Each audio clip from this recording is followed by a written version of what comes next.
The Amazon River with the sun scorching hot. As you check out your map, your boat starts rocking back and forth.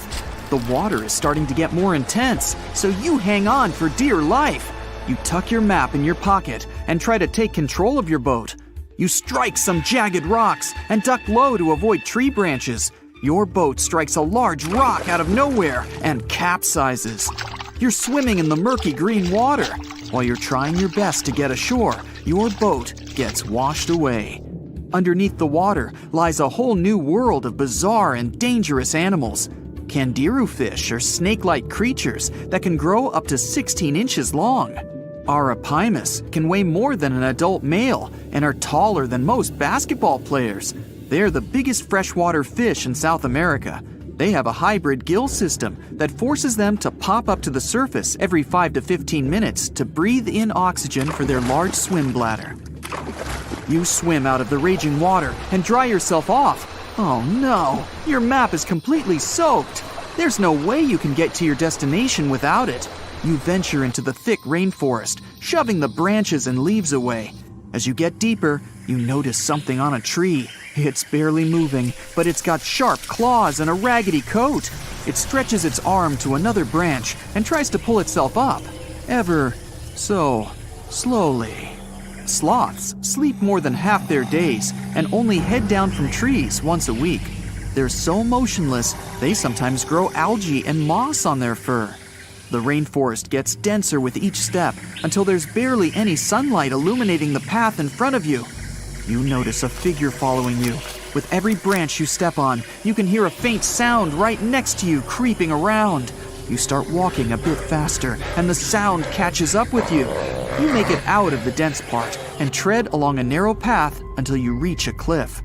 You can't walk normally here, so you pin against the wall and walk sideways to cross the hills. You slowly move across with the river 30 feet below you.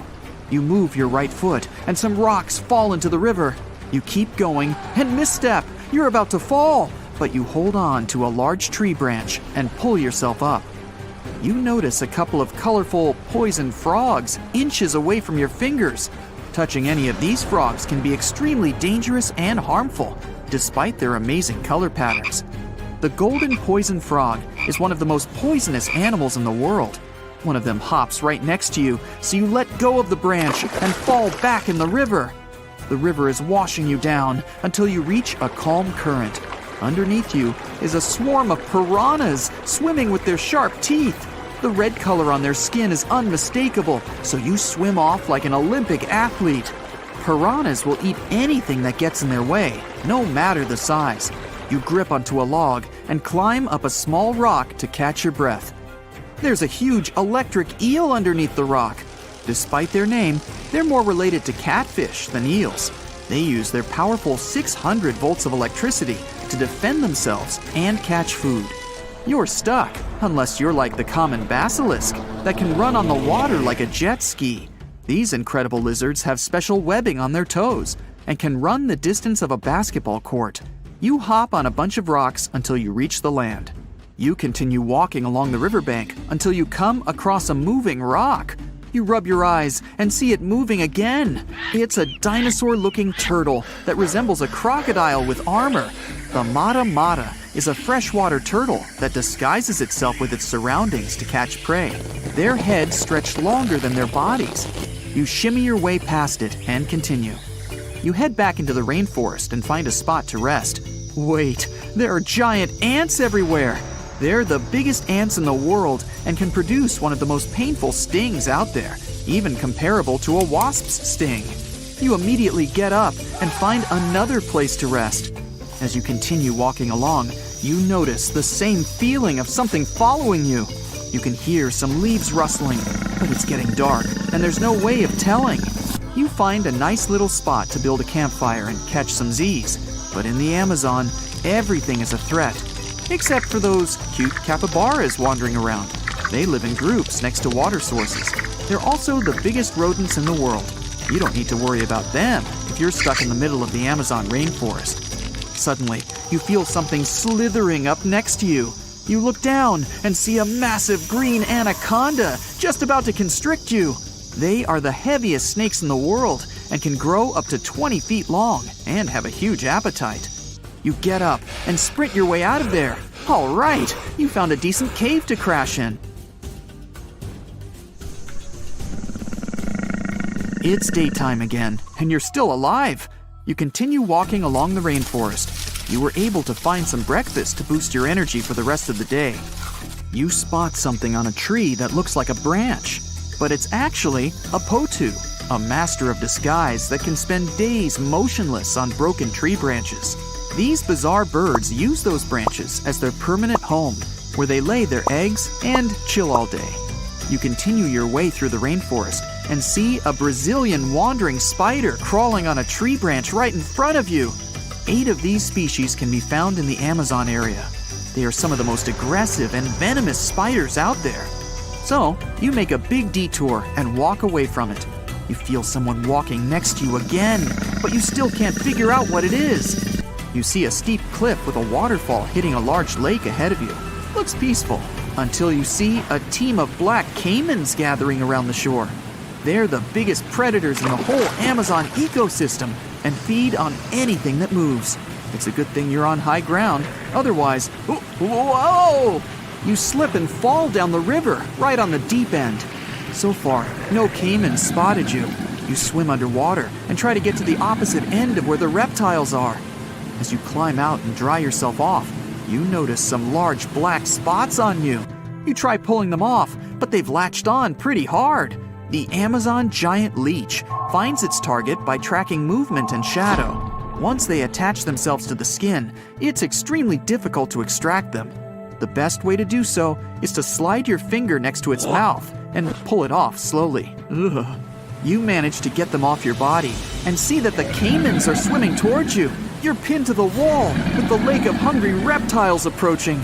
Suddenly, a pink dolphin jumps out of the water and splashes all over them. They can grow larger than humans and are the celebrities of the Amazon. Scientists think they get their color from the blood capillaries on their skin. The Amazon even has bull sharks swimming around. These carnivorous giant fish are threatening to humans and can swim in both saltwater and freshwater. These sharks prey on anything within their reach, including other sharks. The dolphin distracted the caimans, so you climb up the cliff and try to find the best way to escape. Opened jaws waiting for you to fall into the pit are right below you. You're lucky enough to escape to the top, but as your arms pull you up, the first thing that you see is a jaguar looking straight at you. It's the creature that's been following you this whole time. You get up while it starts circling you, timing its strike. You know that you can't take on a jaguar, nor can you outrun it, so you grab a large tree branch from the ground to defend yourself. It jumps at you, but you duck down in time. The jaguar lands in the water far away from the caiman crocs. It's a good thing these large kitties are excellent swimmers. You pick yourself up and continue. And to your surprise, you find your boat again. You fix it up and sail your way out of the Amazon. Whew! When we think of active volcanoes, one region comes to mind: the Ring of Fire in the Pacific Ocean. 3/4 of Earth's volcanoes sit within this belt. Compare the area to Australia, which doesn't have any volcanic activity. The old continent of Europe is also calm, or at least we like to think so.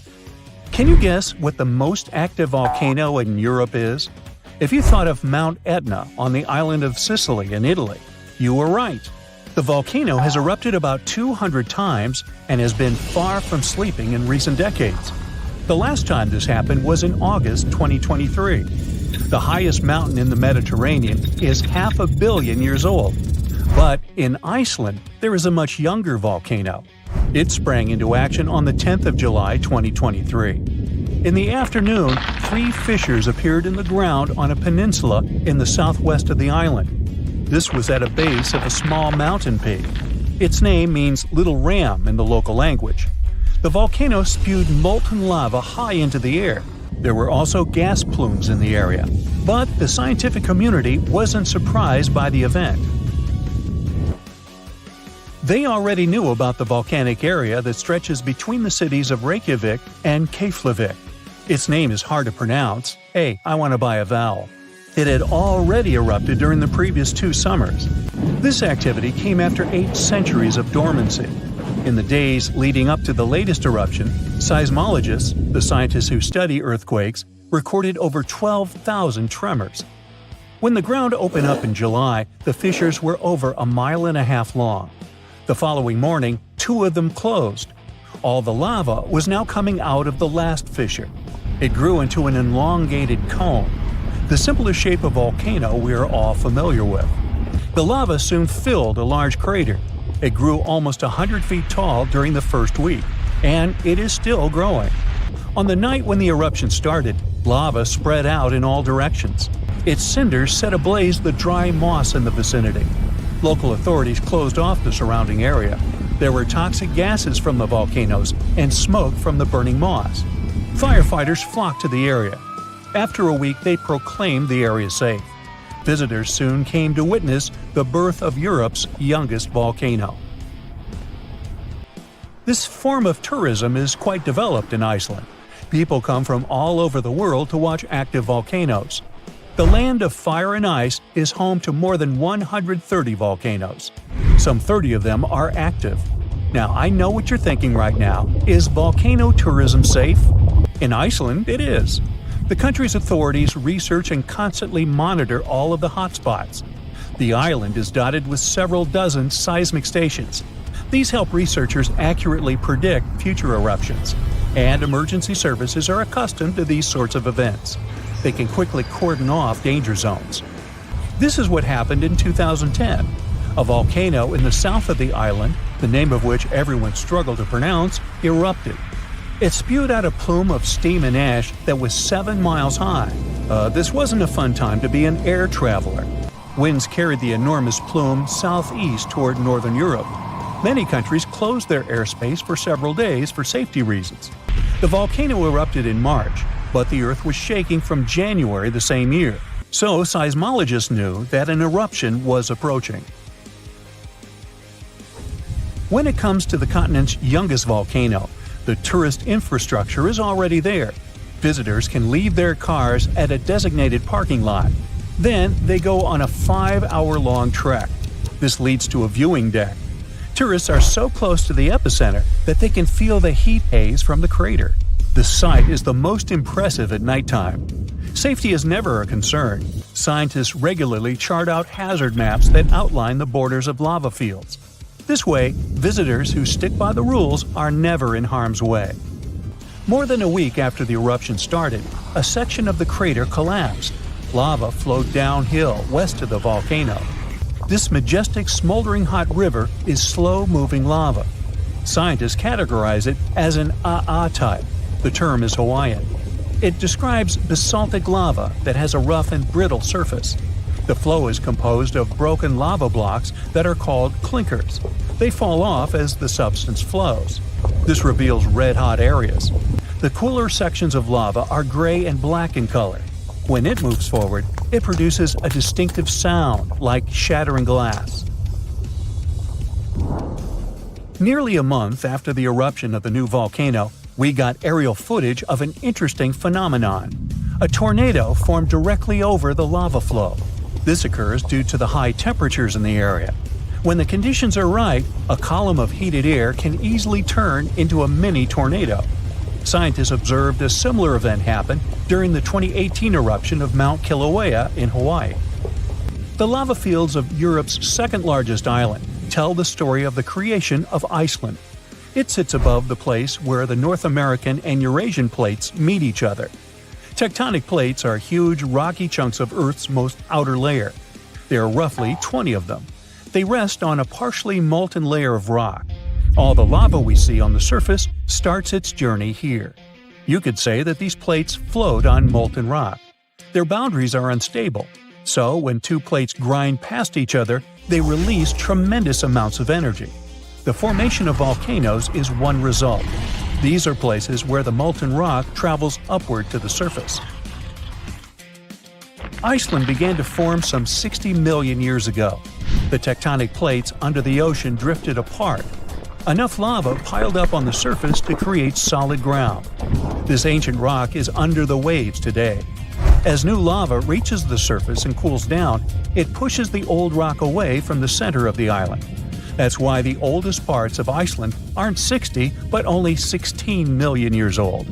The country's active lava fields are young in geological terms. Some of them are under 1,000 years old. Scientists consider the island a hot spot for volcanoes, pun intended. Nearly a third of the basaltic lava that reaches the Earth's surface in recorded history came from Icelandic eruptions. Fissure swarms, like the ones before the 2023 eruption, cover 30% of the Nordic country. For this reason, only a quarter of the island is inhabited. Norse Vikings were the first people to settle in Iceland at the beginning of the 10th century. Nature threw them a loud welcoming party. Just a few years after their arrival, they witnessed one of the greatest volcanic eruptions in history. Vikings came from a region without volcanoes, so they had no clue as to what was going on. Today, Icelanders are used to such events. This is good because their homeland is entering a new era of volcanic activity. Volcanologists suspect that recent events are an introduction to decades of more frequent eruptions. The peninsula that is home to Earth's youngest volcano is just 17 miles southwest of Iceland's capital city. It's been dormant for a long time. Present-day eruptions there are a reminder that the natural processes that created Iceland are still ongoing. Recently, scientists discovered that there's a historical link between volcanic eruptions in the north of Europe and glaciers. Our planet went through at least 5 major ice ages. These were exceptionally lengthy periods when the average temperature on Earth dropped. The result was the expansion of ice sheets across northern Europe and North America. The last ice age ended some 10,000 years ago. Researchers are still trying to fully understand how these glacial periods affected volcanic activity. They suspect that the sheer weight of all that ice disrupts the flow of magma underground. When glaciers retreat, the pressure is lifted. This makes it easier for lava to flow upward to the surface where it bursts.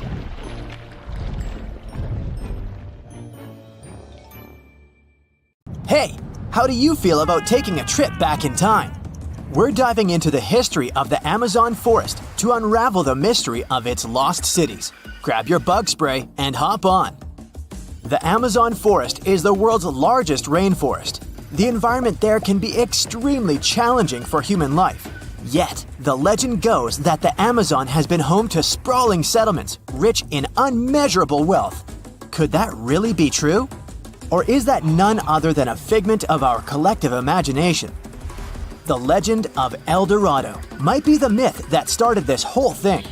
As European explorers began their excavations in American lands back in the 1500s, word got out of an Amazonian civilization that used to paint their leader in gold as an offering to higher powers.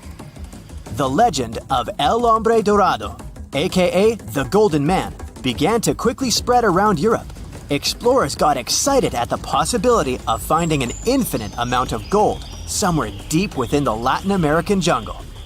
And as you can imagine, expeditions to the continent began to multiply with each passing year. It didn't take long before explorers found this civilization.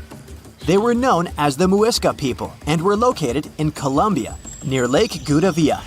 The Muisca people had a tradition of painting their leader, aka the Zipa, from head to toe in gold. In a ceremonial gesture, the Zipa would swim into the river, spreading gold dust all over the lake. For the Muisca, this was their way of acknowledging and thanking the higher powers of the universe they believed in. When European explorers heard and witnessed this practice, they were amazed. For them, gold was used solely for commercial purposes as their main currency for trade. This made them think that the Muisca people must have stacks and stacks of gold hidden somewhere in the jungle for them to use it so abundantly. Well, that's how the legend of El Dorado was born. What was once the practice of El Hombre Dorado traveled on word of mouth until it became El Dorado, a fictional city that was most likely to hide piles of gold. The hunt for this city led Europeans to spend large amounts of money to scour the Amazon forest. Unfortunately, all of their expeditions came back empty-handed. That is, if they ever came back at all. Now, jump to the beginning of the 1900s. In England, the Royal Geographic Society, a prestigious British institution, was looking for somebody willing to travel down to Latin America to trace the border between Brazil and Bolivia. More specifically, the part of the border that is nestled deep within the Amazon rainforest. One Sir Percy Fawcett was a Latin American aficionado, and he gladly volunteered to do the job. Oh, it's important to note that the Amazon forest is virtually the size of the continental USA. It sprawls across 8 countries, including Brazil, Peru, and Bolivia. And trust me, getting around is no easy feat. The jungle is covered in dense vegetation, and in addition to that, it's home to insane predators such as anaconda snakes, panthers, crocodiles, piranhas, and so on. But despite all that, Fawcett was very successful in his mapping adventure and seemed to be wanting to come back more. Back in England, Fawcett would scour diaries from other explorers hoping to learn more about the ancient Amazonian civilizations. He would read about the Incas and the Mayans and the great empires they built. He believed that if the Incas were capable of building empires that stretched over 2 million square miles, this could mean that other Amazonian civilizations could have thrived there too. During his research, Fawcett came across a report from a 16th century explorer. The report told of a city deep within the Amazon forest that held unimaginable quantities of minerals. A town that stretched for 15 miles without any space from a house to house. This report fueled Fawcett's imagination to a new extreme. From then on, he became obsessed with finding what he called the lost city of Z. Over years, Fawcett searched the Amazon forest, usually looking for stone ruins that could possibly indicate human settlements. On his later expeditions, he focused on exploring the state of Mato Grosso in central Brazil. He would travel from Europe and into the lower region of the Xingu River. The trip to the Xingu would take him around 14 days on foot. Then, he would set sail in small wooden boats accompanied by local indigenous leaders that knew the region better than anyone. How he communicated with the indigenous population is still a mystery, since they only spoke in local dialects. Some scientists believe that this could have been the real reason why he never found the city. They believed he wasn't able to communicate what exactly he was looking for. And this was not his greatest difficulty. As we've said before, Amazon is not a kind place for its visitors. In his diaries, Fawcett tells of encounters with a 60-foot-long anaconda, which he bravely survived. He writes of endless sleepless nights and waking up with his hands and feet swollen from mosquito bites. Some of his peers said he was invincible and tireless, but the day came during his 8th expedition when he didn't make it back home. Fawcett disappeared without leaving any trace behind. Some even suspect that he was close to reaching his lifelong goal. On the day of his disappearance, he sent an optimistic letter to his wife saying there was nothing to fear, and that he was setting out on a certain final search. Fawcett's failed attempt to find ruins seemed to support what had become a consensus among experts at the time, that this rainforest was too inhospitable to support large, complex societies, let alone cities. Experts were convinced that the Amazon's lost cities were nothing more than fiction. That is, until the 1960s, when modern research began to find evidence that suggested otherwise. Scientists discovered patches of extremely fertile soil. They called it Black Earth. And apparently, they found lots of it in the Amazon, especially alongside rivers.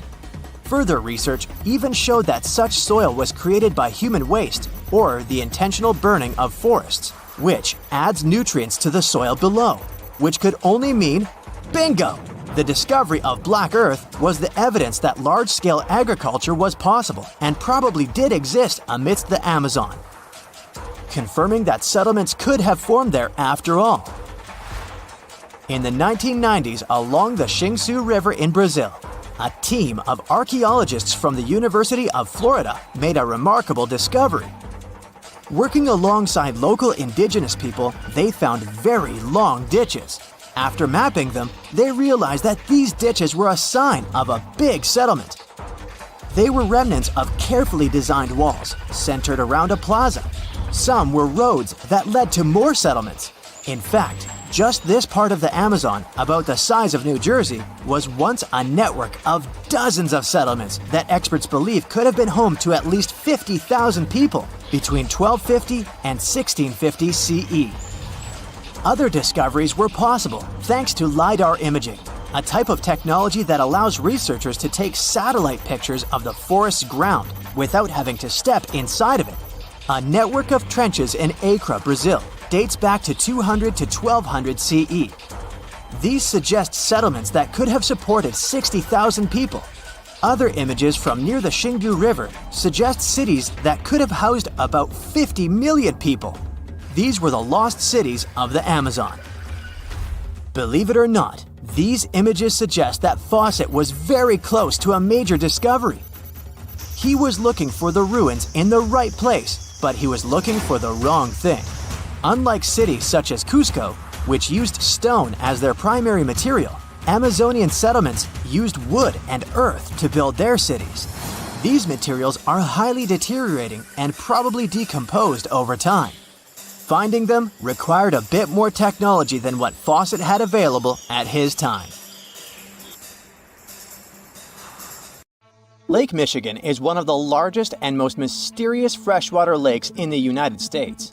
And now, deep inside it, scientists have stumbled upon something unexplainable. Vast, round craters scattered all across the lake's floor. It all started in 2022. A team of researchers wanted to map the lake's bottom and look for some shipwrecks. At first, they were sure it's going to be just some typical rocky terrain or sandy patches. But what they saw on their sonar screens stopped them cold. Strange circular shapes that looked almost too perfect to be natural. They were hiding about 500 feet beneath the surface, in places where the water turns dark and impenetrable. Those guys are huge, ranging from 300 to 600 feet wide. They also plunge nearly 40 feet deep. And there are dozens of them, neatly arranged like some footprints. But the team had no idea what these things were. Then, in August 2024, the mystery only deepened. Using a remotely operated vehicle, they got a closer look at these formations. There were about 40 of them. No one had ever seen anything quite like this before in the Great Lakes. What could have created those craters? Could they be ancient? Perhaps remnants of some geological event lost to time? If that's the case, it's weird how long these holes have likely been sitting there, undisturbed. Theories started popping up. One possibility was that they could be sinkholes or dolines. Those are basically holes that suddenly appear in the ground when the surface layer collapses. The rock beneath the surface, often made of limestone, gets slowly dissolved by water over time, creating voids underground. When the surface of those voids can no longer hold its own weight, it caves in, and this forms a hole. Think of it like when you poke a straw through the lid of a drink. Sinkholes can be small dips or huge, spanning up to 2,000 feet. They can happen gradually or all at once. Sometimes they can swallow entire cars or even buildings. And Lake Michigan sits on limestone bedrock. It erodes pretty easily when water flows through it. Sinkholes like these have already been found in Lake Huron, and they look kinda similar.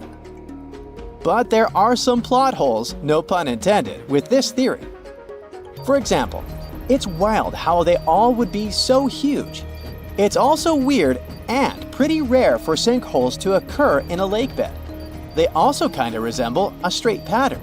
They seem to extend generally southward, forming a loose line, which is pretty weird. If these are sinkholes, then they're definitely not playing the usual geological rules. Though it might be some new, unusual process at play beneath the lake's surface that we haven't discovered yet. There's another theory though. Glaciers. Glaciers are wild rivers of ice. They covered much of the Earth during the last ice age, and they're incredibly powerful. While they might move slowly, sometimes only a few inches per day, They have such immense weight that they can reshape entire landscapes over thousands of years. Glaciers can grind and scoop the land beneath them. They're basically like colossal bulldozers. Their weight, combined with the slow but steady movement, grounds down everything beneath them: rocks, soil, even bedrock. This can create deep gouges in the Earth's surface, called glacial troughs. During the last ice age, there were lots of glaciers all over the northern US, including the Great Lakes region. If they moved across what is now Lake Michigan, they could have carved out these deep holes. Glaciers often move in a pretty straight path. As they move, they cause terrain to erode, but the resulting erosion varies based on terrain. Sometimes there are places where the bedrock is softer or fractured, and these places are more easily carved and crushed by the glacier. That could explain why some holes could be bigger and deeper than others. Harder bedrock is less affected. But usually this leads to rounded, crescent-shaped depressions known as chatter marks. Those marks are more like grooves rather than circular, big craters like those in Lake Michigan. Once the glaciers melted, the Great Lakes themselves formed. If the craters were formed by them, they may have filled with water, becoming part of the Michigan Lake. Though this theory is more like a speculation, so we need more evidence. But there's another layer to this mystery. The craters are not just curious geological formations. They actually may hold valuable clues about early life on Earth. Parts of Lake Michigan, especially dark ones, are relatively low in oxygen. It's like a lighter version of deep ocean environments that often have very little of this element. For example, hydrothermal vents deep in the ocean, underwater openings in the Earth's crust with some hot, mineral-rich water that are often very low in oxygen. But some organisms love places like these. For example, opossum shrimp. Teeny tiny shrimp-like creatures that love cold, deep waters. They get their name because they have a pouch to carry their young until they're ready to be on their own, like an opossum. Or deep-water sculpin fish, small bottom-dwelling fish that also enjoys cold lakes. They're well adapted to living in dark waters and usually stay close to the lake bed. And weird organisms like invasive quagga mussels, which kinda look like shells. These are small freshwater mussels that have spread there to the Great Lakes. They attach themselves to hard surfaces and can cause problems for ecosystems by competing with native species for food and space. All these guys could be in Lake Michigan, and even more. There might be microbes or even bacteria that are specially adapted to these harsh conditions, just like it was in Lake Huron. There's only a handful of creatures that could survive deep within these craters, and studying them could give us insight into how life once flourished in Earth's ancient, oxygen-poor oceans. That's because it's in places similar to these, where some of the earliest life forms thrived. Early Earth had an atmosphere with little oxygen, although it was much more hot, and ancient microbes adapted to this. The Great Lakes, especially Lake Michigan, have always had a bit of a ghostly reputation. Like even this mission was organized to study the shipwrecks. There were about 6,000 of them in the Great Lakes. Many of these wrecks are still sitting on the lake beds, preserved by the cold, fresh waters. And shipwrecks aren't the only strange things tied to the Great Lakes. Over the years, there have been stories of unexplained disappearances. Boats and even planes have vanished without a trace. The lakes, often calm on the surface, can suddenly turn dangerous with unpredictable storms and massive waves, leading to these mysterious events.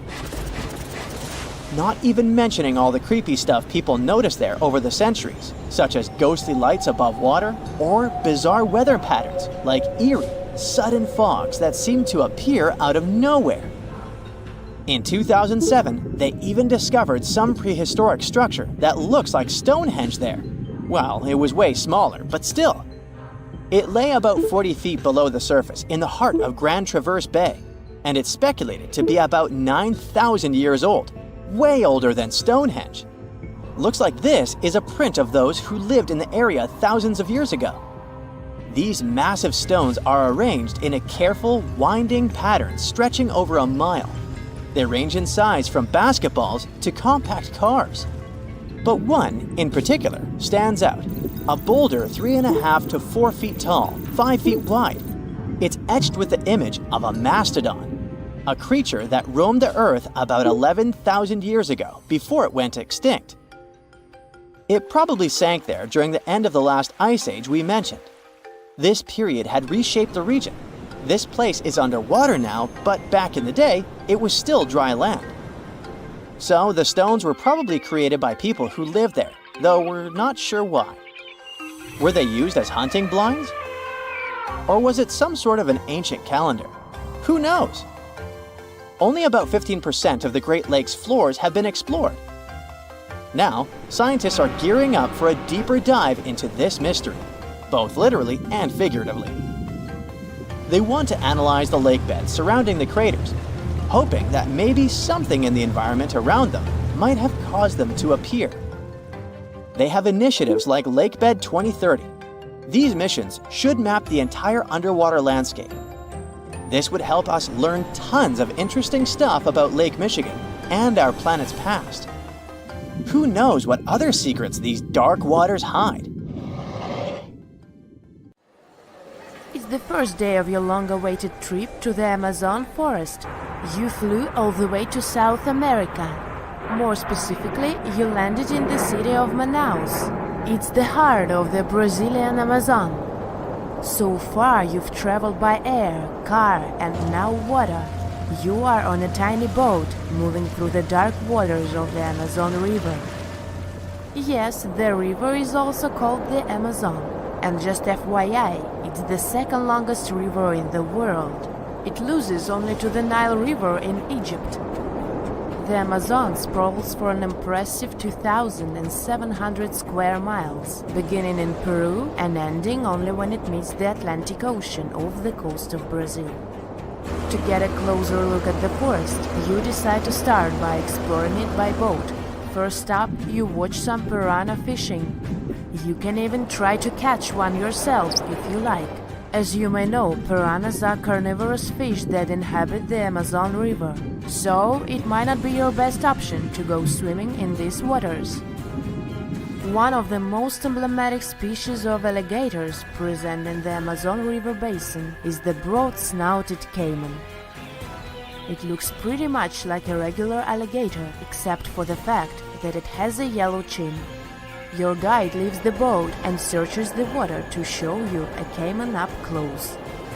He also tells you of another legendary creature that lives in the dark waters of the river, the pink dolphin. Lucky you get to witness a family of pink dolphins showing their fins near your boat. They look magical from the place where you're sitting. You've probably never known dolphins can be pink, huh? After a few mesmerizing moments, you discover that the dolphin's pink color is nothing but an illusion. The animals are originally pinkish-gray, but due to the brown colors of the Amazon River, they look vivid pink when you stare at them from above. Your guide tells you that the pink dolphin is a central character of Brazilian folklore. Locals believe that the pink dolphins can turn into humans and wander off into towns at night. You get off your boat near one of the entrances to the forest. Now you're going to continue your trip on foot. Your guide says that you are venturing into very dangerous terrain. The Amazon is home to some of the creepiest species of wildlife on the globe. But don't worry, we'll get to see a lot of them today. You've come prepared, of course. Bug spray, a raincoat, and your sharp eyes. Inside the jungle, you need to be alert at all times. You may have heard legends of the anaconda, a snake that can swallow animals as big as a cow in one go. Sorry to break it to you, but those are not just legends. Reptiles like these do actually exist. They live deep in the jungle. Is it right there, moving between the trees? Is it a spider? The so-called Goliath bird-eater is a monster spider. Its legs can grow up to a foot in length, and the spider itself can weigh around 6 ounces. It's also known as the king of tarantulas. You shouldn't get too close, of course. It's not venomous to humans, but its bite can surely sting. As its name suggests, the Goliath bird-eater can even eat birds, as long as they are smaller than it is. Up next, you run into another species of spider that draws your attention. This one is so tiny that you almost don't see it. It's known by the popular name of the decoy spider. You see one of its creations, a gigantic spider built by the tiny Cyclosa spider in order to scare off large predators. This is as amazing as it is creepy. A spider that uses the remains of other insects and dry leaves to create the image of a large spider on its web. If it fools predators, perfect!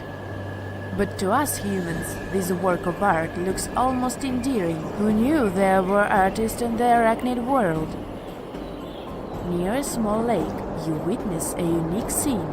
A large snake is slowly slithering its way toward a lizard that is resting on a rock. The lizard seems obvious to the presence of the dangerous reptile, but right as the snake is preparing to attack, the lizard flies the scene in its iconic way. The so-called basilisk lizard is famous for its ability to walk on water, or rather run across the water. This isn't an illusion, just a matter of balancing. The small lizard moves its legs on top of the water very fast, while its long tail serves as a counterweight. I wish I could do that. If you've ever wondered what a frog looks like on the inside, you've come to the right place. Right in front of your eyes, there is a rare local species of frog. It's known as the glass frog. This species of amphibian has a type of transparent skin that is completely see-through. In other words, you can see the frog's interior with astounding clarity. It's as if you had X-ray vision. Moving on with your journey, soon you come across a pond. Floating on its water is probably the biggest water lily you've ever seen in your life. These huge plants are also known as the Victoria Amazonica. They can measure up to 8 feet across and hold the weight of a grown-up person. But I wouldn't recommend trying to climb on it if I were you, just cause, you know, it's the Amazon forest we're talking about. The wildlife here is amazing, but the forest itself is also a sight. There are over 80,000 species of plants and trees grown in the Amazon rainforest. In fact, you can find 10% of all the world's wildlife in this jungle. An estimated 400 billion trees grow on the gigantic area the forest occupies. Of course, this place is bound to be biodiverse, right? You won't be able to witness this phenomenon during your trip, but your guide tells you about a unique species of tree that is famous for being able to walk. Yep, you've heard correctly. There are walking trees in the Amazon rainforest. They don't have legs or anything like that, but they do move around in search of better lighting conditions. The Amazon canopy is so thick that only 1% of sunlight can reach the forest floor. Because of this, some trees end up getting less sunlight than others. The so-called walking palm trees seem to be adapted to this situation. They grow new roots, which helps them move for 1 to 2 inches per day. They can walk up to 65 feet per year. Maybe that's what inspired John Ronald Reuel Tolkien to create ants, huh? Those are pretty similar tree beings that roam freely around the world. I kid you not, it's not only wildlife that inhabits the Amazon. Actually, over 30 million people live in the forest. And there are also ancient settlements that scientists believe to have been thriving there. And I'm not talking about El Dorado, that's just a myth. But in 2018, a groundbreaking study showed that up to 1 million people probably inhabited the Amazon, between 1,250 and 1,500 CE. Can you imagine that? Working alongside local indigenous people, researchers from the University of Florida found several mounds in the Amazon. Besides these mounds, they also discovered interesting ditches and geoglyphs. After mapping all of these recurring mounds, scientists understood that this was a sign of an ancient settlement. they found remnants of carefully designed walls centered around plazas. This could only mean that these ancient cities were big and could host hundreds of thousands of people. These findings brought back the idea that the Amazon could have been home to thriving civilizations way before the Europeans arrived there. But rather than cities drenched in gold, they were simply well-developed agricultural societies. If you've ever driven over the Rocky Mountains, you've probably seen road signs for the Continental Divide, the backbone of North America. All watersheds to the west of it run into the Pacific Ocean, and everything on its eastern slope goes straight into the Atlantic.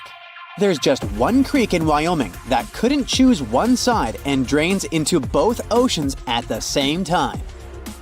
Two Ocean Creek begins its journey high up in the Teton Range. The snow-capped peaks provide the perfect backdrop as the creek starts its descent, winding its way through alpine meadows and dense forests. As the creek continues its course, it gets to the Two Ocean Pass. This is the geographical crossroads where the creek splits into two branches, the Atlantic Creek and Pacific Creek.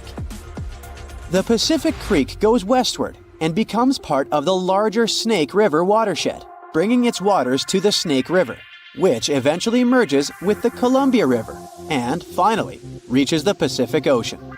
The Atlantic Creek heads eastward and flows into the Yellowstone, Missouri, and Mississippi rivers, and eventually empties into the Gulf of Mexico. If you connect the two creeks' watersheds on a map, you'll get a single blue line between Oregon and Louisiana. Explorers struggling to find the Northwest Passage between the two oceans never knew they could have used the creek. They would just have to use really tiny boats. Some scientists believe that cutthroat trout had better luck in that way. They managed to migrate from the Snake River to Yellowstone River, most likely using the Two Ocean Creek. Technically, fish can travel over 6,000 miles to cover the whole distance from sea to shining sea in fresh water. The creek could be just perfect for that journey. There are hiking trails in Grand Teton National Park that lead to Two Ocean Pass. If you feel adventurous enough, you can stand at the literal crossroads of the continent and see the beginning of two aquatic journeys.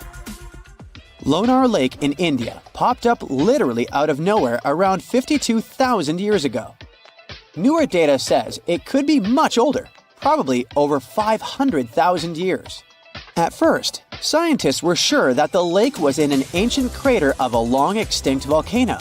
But then, geologists made a detailed analysis of the soil and water and found out that Lonar Lake has a space origin. The minerals found in its soil are similar to those found in moon rocks brought to Earth during the Apollo program. The lake is an impact crater left by a huge meteorite, which was almost 6 times heavier than the Empire State Building. The impact was so strong that the volcanic rock melted and turned into glass. In 2020, the lake, which was already unusual enough, suddenly turned pink. It wasn't a part of an early Barbie movie marketing campaign. The detailed analysis showed that the water contained an increased level of unique microbes. They accumulate on the surface and emit some pink pigment. After a while, the microbes settled to the bottom and the lake became transparent again. Flamingos that got their food from the lake also got to taste some of the microbes and became an even brighter shade of pink than usual. One of the most famous sights of Yellowstone National Park is the Grand Prismatic Spring. It's one of the largest springs in the world, and it's inspired people who have seen it since at least the 19th century. Back then, a group of trappers mentioned an indigo blue lake boiling like a huge cauldron. Decades later, expeditions came to the spring to study it better and explain its unusual appearance. But because the spring at its widest point is longer than an American football field, they had to build a special vessel and travel far from the shore. The scientists traveling in the boat never wore life vests. They knew those would be useless if the boat tipped over. The water in the middle of the spring is of near boiling temperature, and those vibrant colors are the result of extreme organisms living in the hot water. The temperature changes as you travel away from the center. Different species that don't mind the heat have settled in different parts of the pool, giving it its famous diverse pigments. Back in the early 20th century, someone got the interesting idea to try to irrigate a part of Nevada's Black Rock Desert. They drilled a well and found lots of water, but it was near boiling temperature. The water was clearly not good for agriculture, so the human-made geyser was left abandoned. Over the decades, it slowly turned into an impressive cone of calcium carbonate deposits. Then, in 1964, a geothermal energy company drilled another well close to the first one. The water they had found was of the same temperature. This time, it wasn't hot enough for their needs to produce energy, so they decided to cap the well and leave. But water managed to get up and out, and it completely dried up the first geyser. The second one, which got the name Fly Geyser, is still flowing burning hot water rich in minerals. The cone is multicolored and looks like it's not from this planet, thanks to the algae living in it, which love the heat. Every summer, Cano Cristales in Colombia turns into a liquid rainbow, or the River of Five Colors.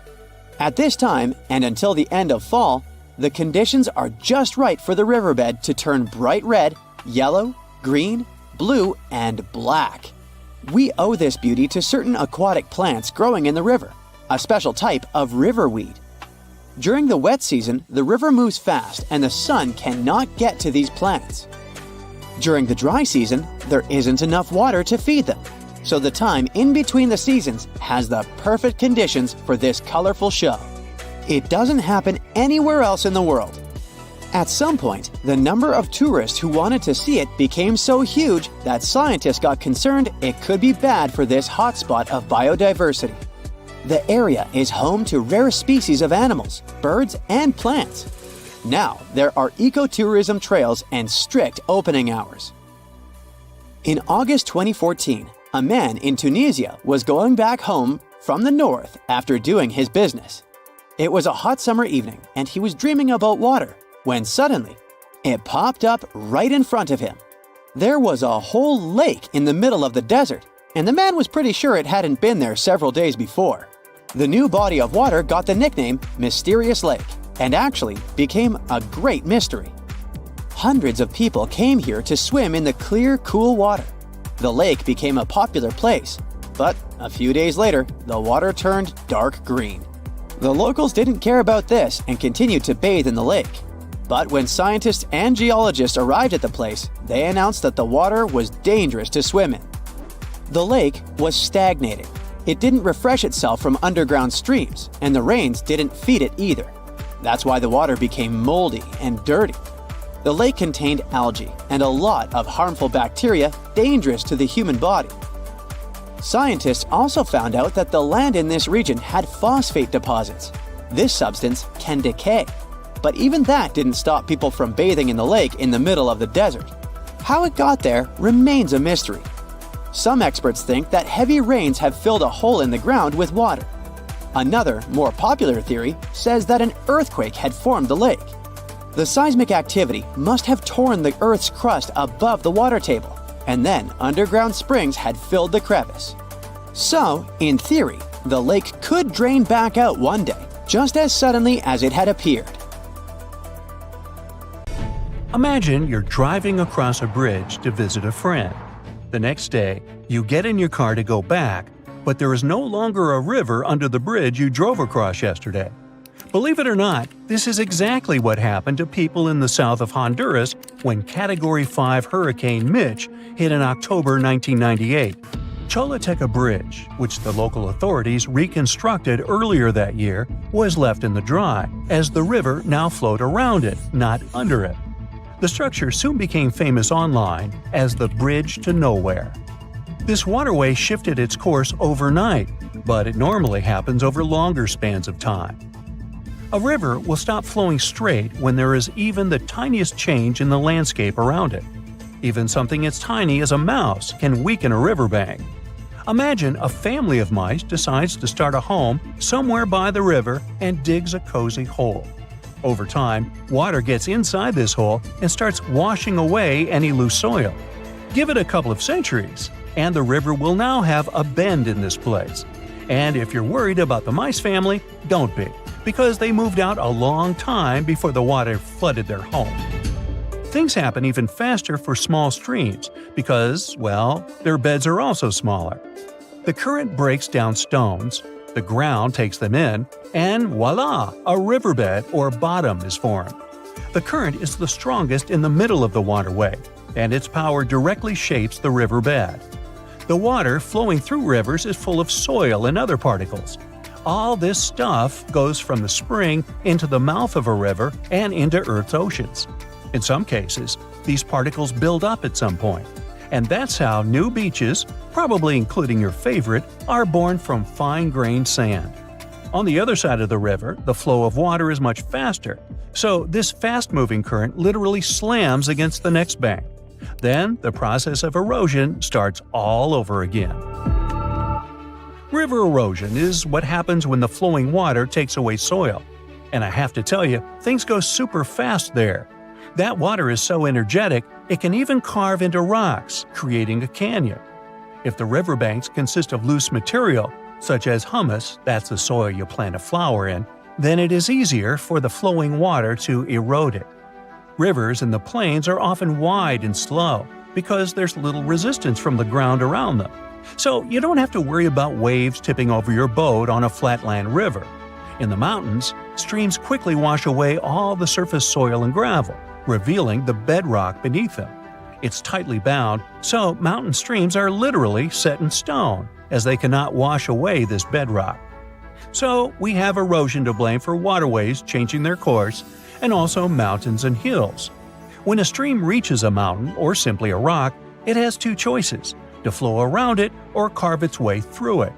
In flatlands, rivers don't have any natural competition, so they choose a more winding path. All this twisting and turning increases the river's total length from the source to the mouth. One such example is the mighty Mississippi River in the U.S. It has a lot of curves and bends, which are called meanders. In the last century and a half alone, the Mississippi changed its course several times. The last major case was in 1876 when it left the historic city of Vicksburg in the dry. 2 years later, a team of American engineers came to the area to construct the Yazoo Diversion Canal, which took 25 years to complete. Thanks to it, ships could once again sail to Vicksburg, reviving the town's economy. What happened in this southern U.S. town in the 19th century is an ordinary natural consequence of river erosion. The bends in a waterway grow sharper over time, making the water flow faster. This speeds up erosion, and individual bends slowly start approaching each other to the point they merge. When this happens, the river straightens up overnight, leaving a lake in the form of a horseshoe in the place where the bend was. This newly formed body of water is called an oxbow lake. These still water lakes either dry up, since they're no longer fed by a spring, or they turn into swamps. In some cases, humans use them as water meadows used for agriculture. Lake Chicot in Arkansas is the largest oxbow lake in North America, formed by the Mississippi several centuries ago. The source of the Mississippi is a lake in Minnesota, but a river can also start when two other watercourses become one, or when the water simply bubbles up from under the ground. Even melting snow can feed a river, like the Amazon gets its water from the Andes. Determining the source of a waterway can be tricky, so the debate about whether Amazon or the Nile is longer is still ongoing. What scientists know for certain is that the Amazon carries more water than any other river. 1/5 of all the fresh water that enters Earth's oceans comes from this South American river. When you look at the Amazon River on a map, you'll notice how it flows from Peru to Brazil, that is, from the west to the east.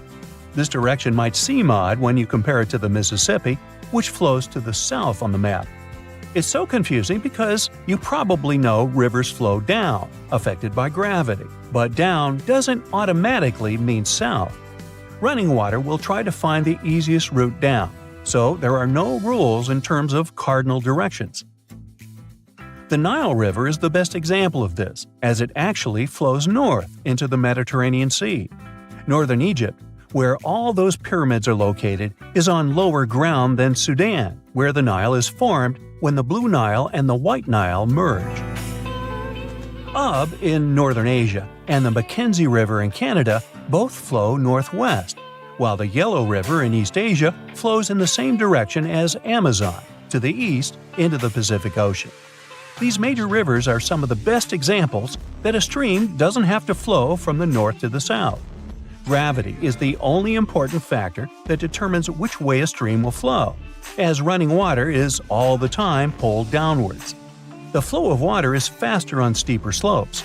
When there's a sudden drop in the flow, waterfalls form. Angel Falls in Venezuela is the highest waterfall on the planet, with water dropping from a height of 2,600 feet. Watch your step. In a waterfall, the falling water can easily reach the speed of a Thompson's gazelle, but as a river approaches the end of its journey, it slows down significantly. The stream doesn't have enough energy to cut into the nearby land. All the sediment it has picked up along the way, such as sandstone, slows it down. At the place where a river meets the ocean or a lake, it gets rid of this sediment along its banks, creating a delta, an area rich in fertile soil.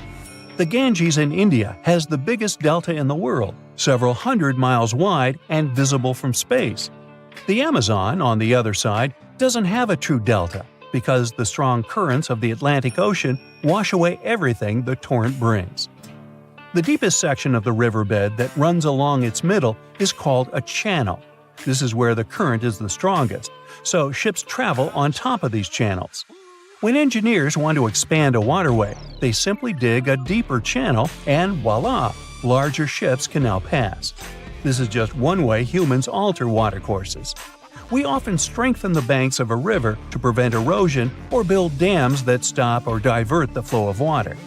The oldest operational dam on the planet dates back to the time of Egyptian pharaohs. It was, of course, the first damn thing. Okay, let's play a little guessing game, shall we? Can you name the sixth largest river on Earth in terms of volume? That's the amount of water that flows through a waterway. The first couple of rivers are easy to list. Number one, of course, is the Amazon River in South America. Then we have the Congo in Africa, and the Ganges in India. Feel free to name all the rivers on the planet. You won't get any closer to the answer. Why? Because this river is not on the surface, but underneath the waves of the Black Sea. In 2010, a team of scientists discovered this river while studying the Bosphorus Strait in Turkey. Sonar scanning revealed a channel at the bottom of the Black Sea. The channel had water flowing through it. It turned out that at places, it's 115 feet deep. That's 3 times as tall as your average telephone pole. This flow of water acts like a real river. It has rapids and waterfalls, and its volume is 350 times greater than that of the River Thames in London. Talk about a strong undercurrent. If it was a surface river, it would really be in the top 10. Bad news for the Madeira River in Bolivia and Brazil, the present number 6. But how did this underwater river form? The answer lies in the amazing features of the Black Sea. It gets its water from 2 main sources. The first are the rivers that flow into it, like the Danube, Dnieper, and Don. Lot of D's there. But more importantly, they are all freshwater waterways. On the other side, quite literally, there is the Mediterranean, and it's salty, like a lot. When this salt water gets inside the Black Sea, it goes straight to the bottom. You see, fresh water is lighter than salt water. This creates stratification. It's a fancy term that simply means that the 2 types of water don't mix together. Salt water has a higher density, so it drops right down to the bottom. If you want to see how that works, you can do an experiment at home. Pour mineral water into 1 cup and salt water into another. Table salt will do. Then put a grape in each cup. You'll see how it immediately sinks to the bottom of the cup filled with fresh water. The grape will stay afloat in the cup filled with salt water. The same thing is happening inside the Black Sea. But there is another side to this phenomenon. The upper layer of water is rich in oxygen. This means it can support life. The bottom layer, however, is anoxic. Yep, you guessed it. This means there is no oxygen at the bottom. But this isn't a bad thing. Because of this trait of the Black Sea, shipwrecks are able to survive for centuries. Oxygen decomposes wood. And from what material did the ancient people make their ships? That's correct, timber. Recently, in 2018, scientists discovered the oldest Greek shipwreck on Earth. The merchant ship lies more than a mile deep at the bottom of the sea. Experts estimate that the vessel is 2,400 years old. The wreck was valuable for historians to study all the elements of ancient ship construction. From the mast to the rowing benches, it's all intact. The wreck lies some 50 miles off the coast of Bulgaria, but no one has seen it in person. Explorers sent a deep-sea ROV, or remotely operated vehicle, to film the wreckage. It was impossible for a diver to go down. But the Black Sea doesn't look that huge on a map. Could it be that deep? Oh yes, it's way deeper than people think. You could stack 6 Empire State Buildings at the deepest point of the Black Sea, around 7,257 feet. This inland sea isn't the only place on Earth where researchers have discovered shipwrecks and underwater rivers. One of the largest channels running along the ocean floor lies off the coast of South America. It runs from the mouth of the mighty Amazon and into the Atlantic Ocean. Studying underwater rivers isn't an easy task.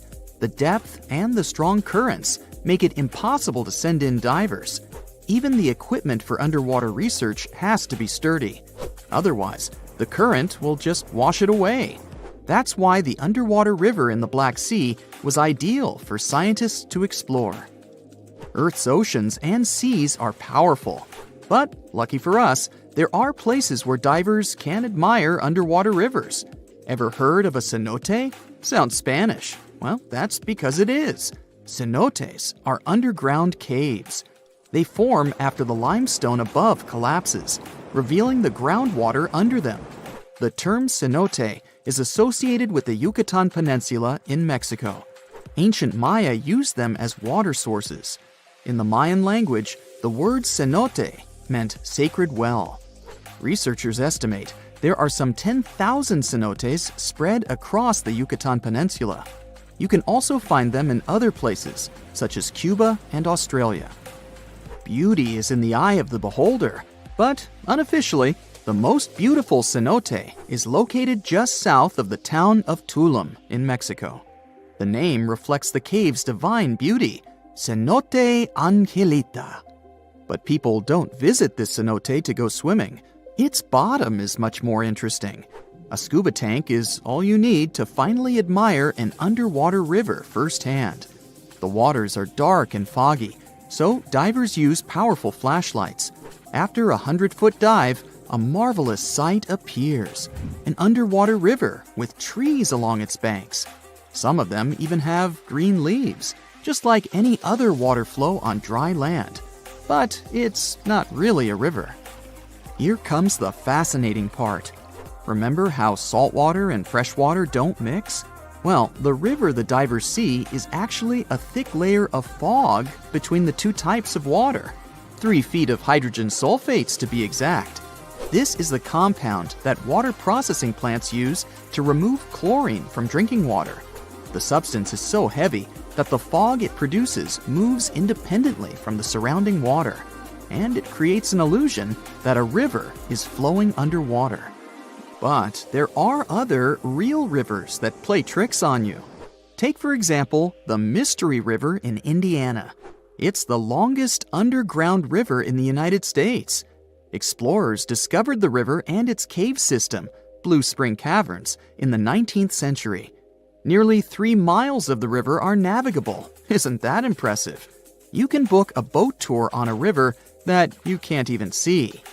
But the most mysterious river on the planet is the Saraswati River in India. The coolest part about it is that it doesn't exist. It was an alleged river only mentioned in ancient literature. For centuries, people thought that it was just a myth. Then satellite images showed that it might be real. Ancient texts spoke of a major confluence of 3 mighty rivers, the Ganges, Yamuna, and Saraswati. The first two are visible today, but where's the third one? That's what scientists decided to find out. Images from an American satellite showed the presence of underground water in the area. Until then, researchers thought that these were paleochannels. This simply means that water flowed through them a long time ago. But, to their surprise, it appeared that there was still water inside these channels. Scientists estimated that the Saraswati River flowed above the ground some 5,000 years ago. But it didn't dry up completely. It just went underground, some 200 feet below the ground. Local experts believe that the river still slowly flows into the sea. The Saraswati River got hidden under the desert sand. This was a natural process, but many rivers have been forced underground because of human activity. In London, England, several dozen small and medium-sized rivers now flow under the ground. Maps from the 19th century still show them as rivers, but today they only exist in the names of the streets that were built above them, such as Fleet Street. The same thing happened in New York, but this doesn't mean that these streams have disappeared for good. When engineers want to rebuild or modify a building, they still consult city maps from centuries ago. No one wants a long-lost brook to flood their basement. Around 2,500 years ago, an earthquake completely changed the course of one of the largest and most famous rivers on the planet, the Ganges. Now, it's normal for rivers not to sit in one place, so if you live next to one, it could also just disappear without a trace or flood the whole city one day. In the case of the Ganges River, a supermassive earthquake became the reason for this dramatic change. Scientists say it might happen again, and it would be a huge problem for millions of people who depend on this river. The Ganges River starts as small streams in the Himalayas and travels a long way, over 1,500 miles. Along its journey, it meets other big rivers before all the water flows into the Bay of Bengal. The Ganges has the largest delta in the world among all rivers. Just like many other rivers in the region, it slowly changes its path over time. These changes, if they happen when a river wears away its banks, usually takes a long time, sometimes decades. Scientists have discovered that the Ganges-Brahmaputra river system has shifted several times over the last 6,000 years. When they looked at satellite images of the Ganges Delta, they noticed something interesting. There was a crescent-shaped dip in the ground about 28 miles away from where the river is flowing now. This depression was over 1 mile wide and stretched for many miles. They thought it might have been an old main channel of the Ganges River a long time ago.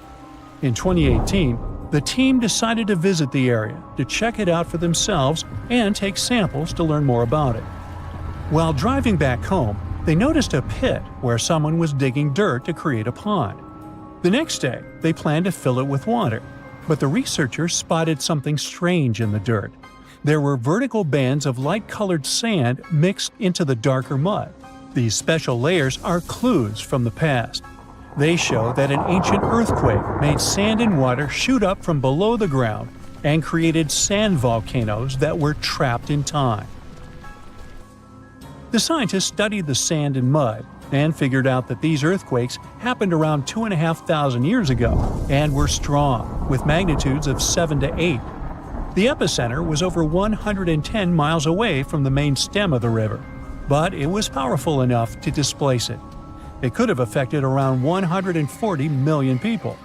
The Ganges-Brahmaputra system is close to spots where Earth's tectonic plates meet, so earthquakes happen here often. There's no danger right now, but scientists think that another massive earthquake could happen in the next few hundred or thousand years. It could threaten up to 170 million people. That's about half the population of the U.S. No one can predict exactly when an earthquake will happen or how strong it will be. Learning how earthquakes in the past moved rivers helps scientists figure out patterns and make guesses about similar events in the future. This knowledge could help us prepare better and create safety plans before another big earthquake strikes. Now, the Ganges isn't the only river at risk. The Yellow River, the Irrawaddy River, And rivers in the United States, like the Klamath and San Joaquin, all face similar dangers. The mighty Mississippi River has also switched its path many times over the last 7,000 years. Right now, there's a huge system of dams and barriers called a control structure in central Louisiana. This structure's job is to stop the Mississippi from spilling over its banks and joining a nearby river. But scientists think that, in theory, these barriers wouldn't handle mega floods. So, the Mississippi could break free and change its course again. This would cause massive problems, especially in southern Louisiana. One of the recent examples when a river changing its course caused disaster was the Kosi River in India. In August 2008, over just a few days, the river's path shifted by almost 60 miles, which is a huge change.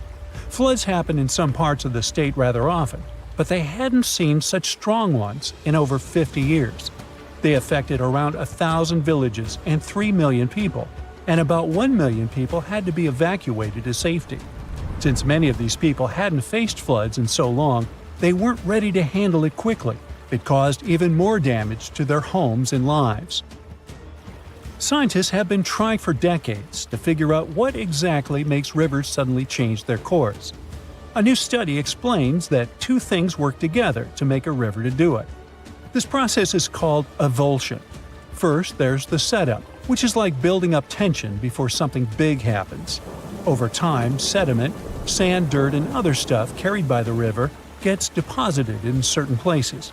It either raises the river above the land around it or makes a nearby slope steeper than the river's current path. Then there's the trigger, which is like the final straw that makes everything happen. This trigger could be a big flood, an earthquake, or even something like a pile of logs blocking the water. Now, researchers looked at satellite images of about 170 cases of evulsion from the past 50 years. They noticed these events happen most often near river mouths and near mountains. Rivers were about 3 times more likely to change course in these places than in the areas between them. They also studied 58 river channels in detail, using super clear maps to measure super elevation. That's how high the river is compared to the land around it. They also measured slope advantage. That's how steep a new path might be compared to the river's current one. They found that near mountains, rivers often pile up so much sediment that they become super elevated and spill over. But near river mouths, like in deltas, rivers need a steep slope advantage to break through the mud and form a new path. These two factors work together like a seesaw. If one is stronger, the other doesn't need to be as strong for an evulsion to happen. To figure out where a river might go if it changes course, the researchers created a smart computer algorithm. This tool uses maps to measure the terrain steepness and the river's flow to predict where the river might move. They tested it on 10 past evulsions, and it correctly guessed the path every single time. Scientists hope they could use these findings to protect people living near rivers from sudden floods. Rivers changing course played a big role in creating one of the first organized administration systems in the world. Scientists found clues for this in the territory of ancient Mesopotamia. This name means the land between two rivers, and it was between the rivers Tigris and the Euphrates. People living there relied on these rivers for water, food, and transportation. Scientists wanted to figure out how these sudden changes in these rivers affected ancient people. To do this, they used 2 kinds of maps. The archaeological maps show how ancient cities grew over time, including what types of buildings people built. Certain buildings, like big palaces or city walls, could show when each city first had an organized administration. The second kind of map showed where the Tigris and Euphrates rivers flowed long ago. They often shifted, sometimes slowly, and sometimes very quickly and dramatically. Around the year 5000 BCE, Mesopotamia started to become drier, and farming became harder. Farmers had to grow their crops near rivers, where they could use the natural floods to water their fields or dig little channels to bring river water to their plants. Because farming was so important, towns and cities grew near the rivers too, so people could stay close to their food. But when a river suddenly changed its course, people didn't give up. They work together to dig long canals to bring water from the new river path back to their fields. The canals help them get water again, and the administration buildings showed they were organizing as a community to solve big problems together. Check out the cool map of New Orleans, USA. See those bold gray lines around the city? Those are levees keeping the city safe from the red flood coming in from Lake Maurepas, Lake Salvador, and Little Lake. Without those levees, New Orleans would be in big trouble with rising sea levels. Even with the levees, the damage looks pretty bad. The Biloxi and Jean Lafitte Wildlife Preserve look like they're almost underwater on the map. New Orleans is not the only city in the US that's at risk of going underwater. The city of Savannah is located right in the middle of Hurricane Central. But even without Mother Nature's fury, the place is facing some serious sea level rise. The Savannah River to the north and the Ogeechee River to the south might both overflow into the surrounding marshland. And that's not even the worst part. By 2050, there may be massive floods every year that will make history books look boring. Sorry to break it to you, but Miami is on the line too. The Sunshine State is shelling out around $4 billion to stop things from getting worse, especially in Miami Beach, a hotspot for tourists.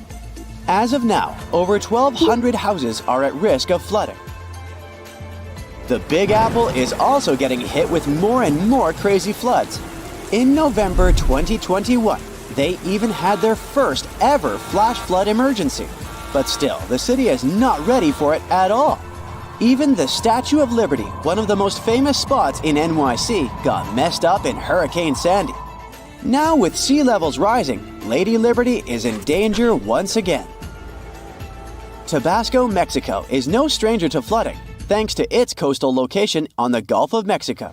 This low, flat state is covered in wetlands and forests and already deals with seasonal floods. But with sea levels rising, it could eventually be completely taken over by water. This would put at risk some seriously important things, like the Mayan ruins of Malpasito and Comacalco and Tabasco sauce. Sorry, the sauce comes from Louisiana.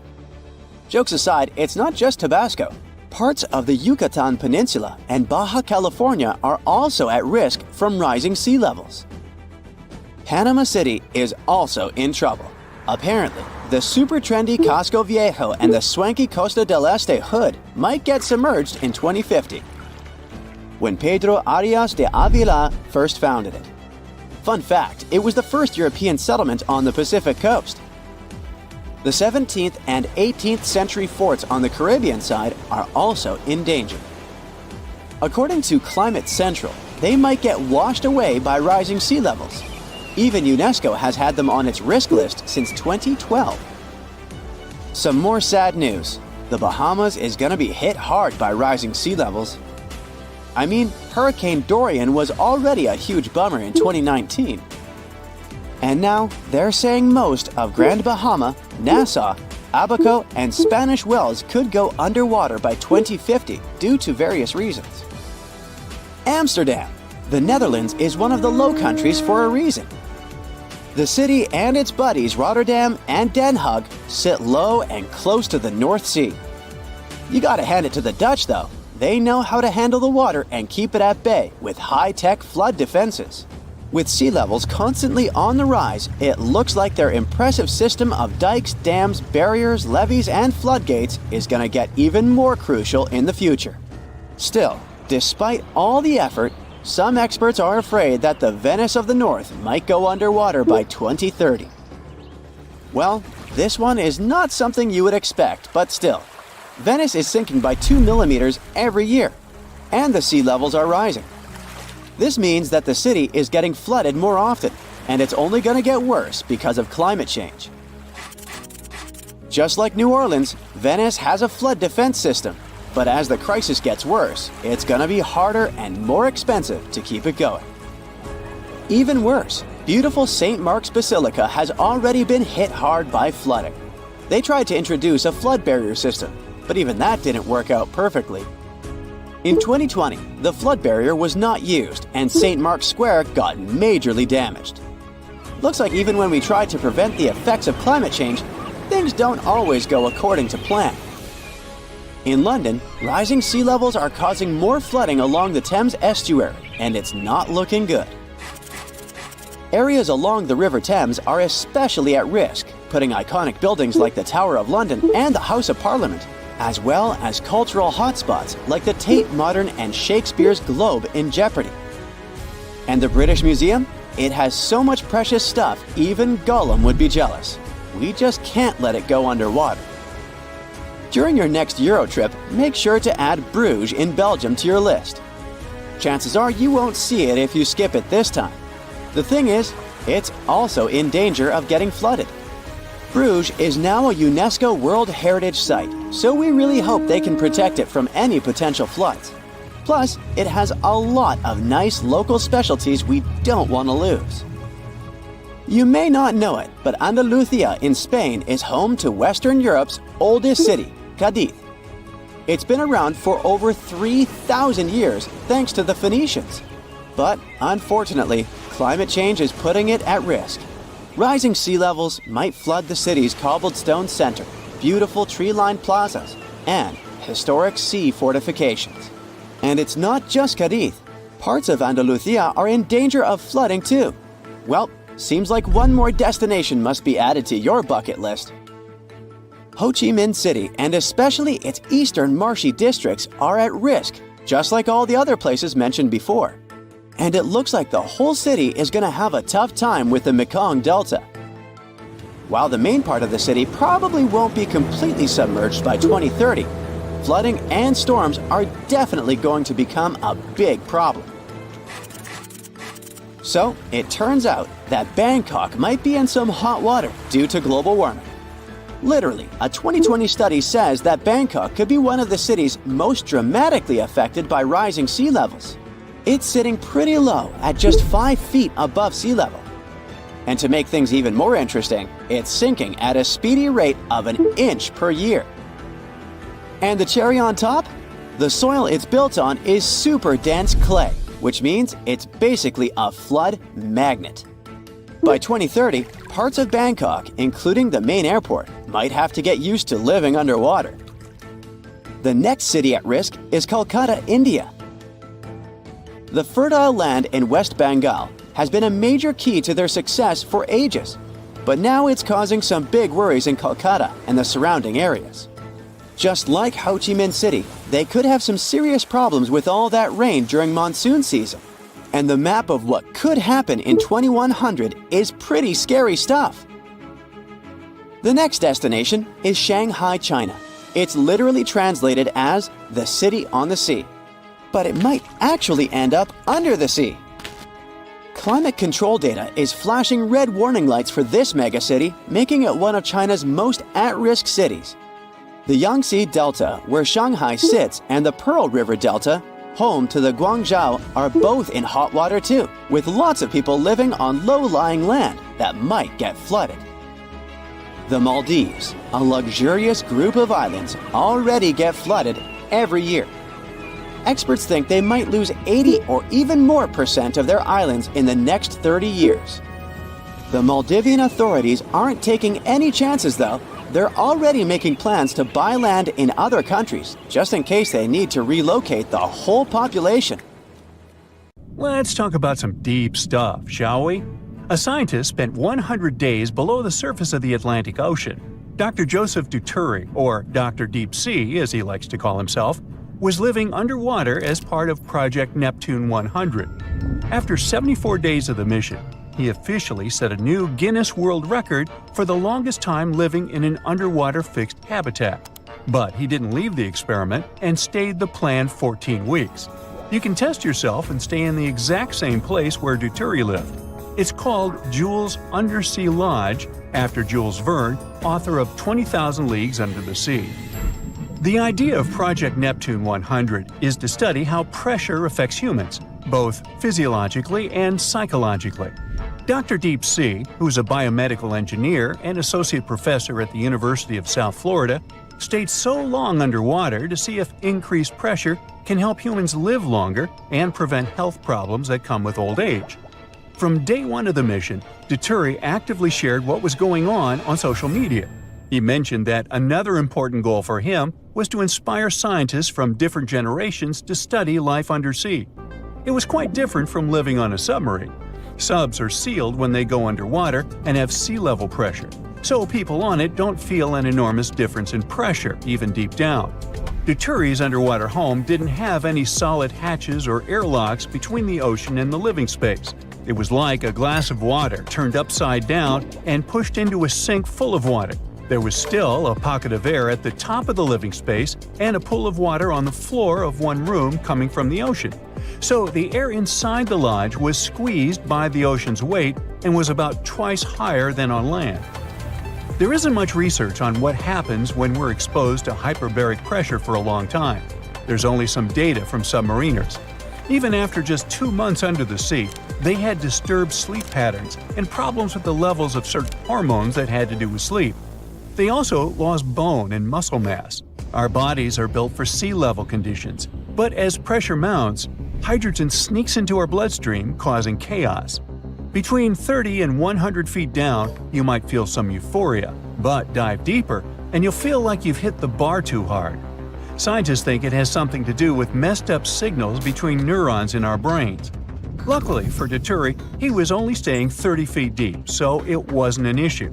Still, he only got half the amount of sunlight we're used to on land and not nearly the same amount of vitamin C. During the 100 days of the experiment, the scientists collected data, collaborated with other researchers, virtually taught a biomedical engineering course at his university, and reached out to thousands of students from different countries online. He stayed in the 2-bedroom apartment 30 feet below the surface of a lagoon in Key Largo, Florida. It's attached to the seabed by leg structures. There are 3 windows with a direct ocean view and some marine life outside. There's a command center that keeps oxygen, water, and power levels under control. An AC keeps the temperature comfortable, and a chef dives in to cook meals for whoever stays inside. When he was done with his mission, Dr. Dituri got back on the surface. His family and friends, the media, and many fans who were following his work online were waiting for him. He's now 55 years old, and he claims that living underwater has made him feel 10 years younger. The doctors who greeted him and the results of the tests they ran on him have demonstrated the anti-aging effect. Dr. Deep Sea noticed some improvement in his sleep and metabolism. He also noted that his body had shrunk by ½ an inch. He doesn't plan to stop his studies of how isolated environments affect humans. He's going to take a flight on a modified airliner where you can experience zero gravity multiple times. It's the next step to his dream of becoming a civilian astronaut and traveling into space by 2026.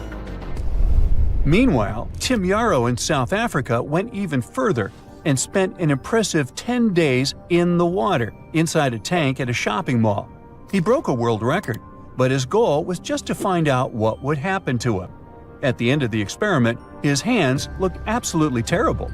People who helped him fed Yarrow through a tube, and all his waste went out of the tank through a different tube. Good thing. Tim managed to survive the experiment, but he said he wouldn't like to do it again. Tim, a British biologist, explained that if he had stayed underwater longer, his skin would have broken down and he would have gotten seriously ill. Luckily for Yarrow, his hands went back to normal after a while, and he didn't get any permanent injuries from this weird experience. Now, if you're looking for more comfortable accommodations under the sea, you might want to stay at the world's first and most expensive underwater hotel in the Maldives. Guests of the Morocco Hotel wake up surrounded by the Indian Ocean, with bright coral reefs and exotic marine life. This luxurious suite was designed by top architects from New York and the Maldives. It's a 2-story construction with an upper level that has spacious bedrooms, a sun deck, and an infinity pool. The lower level is submerged over 16 feet below sea level. Guests of the Morocco get the royal treatment, which includes private butler and chef services, complimentary jet skis, on-call massage and spa treatments, and cooking dishes with chefs. But before you start packing to the Maldives for your unique underwater experience, you must know it all costs almost $14,000 per night. Now, one of the most exciting things humans have ever found underwater is the Yonaguni Monument off the coast of Japan. This structure is the closest we've ever been to finding Atlantis, and still one of the world's biggest mysteries. In 1986, a diver was looking for hammerhead sharks not far away from Yonaguni Island. He noticed a huge, unusual structure in the shallow water that resembled a pyramid with multiple steps or layers leading to the top, with clear symmetrical edges, angles, and even steps. As it turned out later, it was made of shale and sandstone 20 million years old.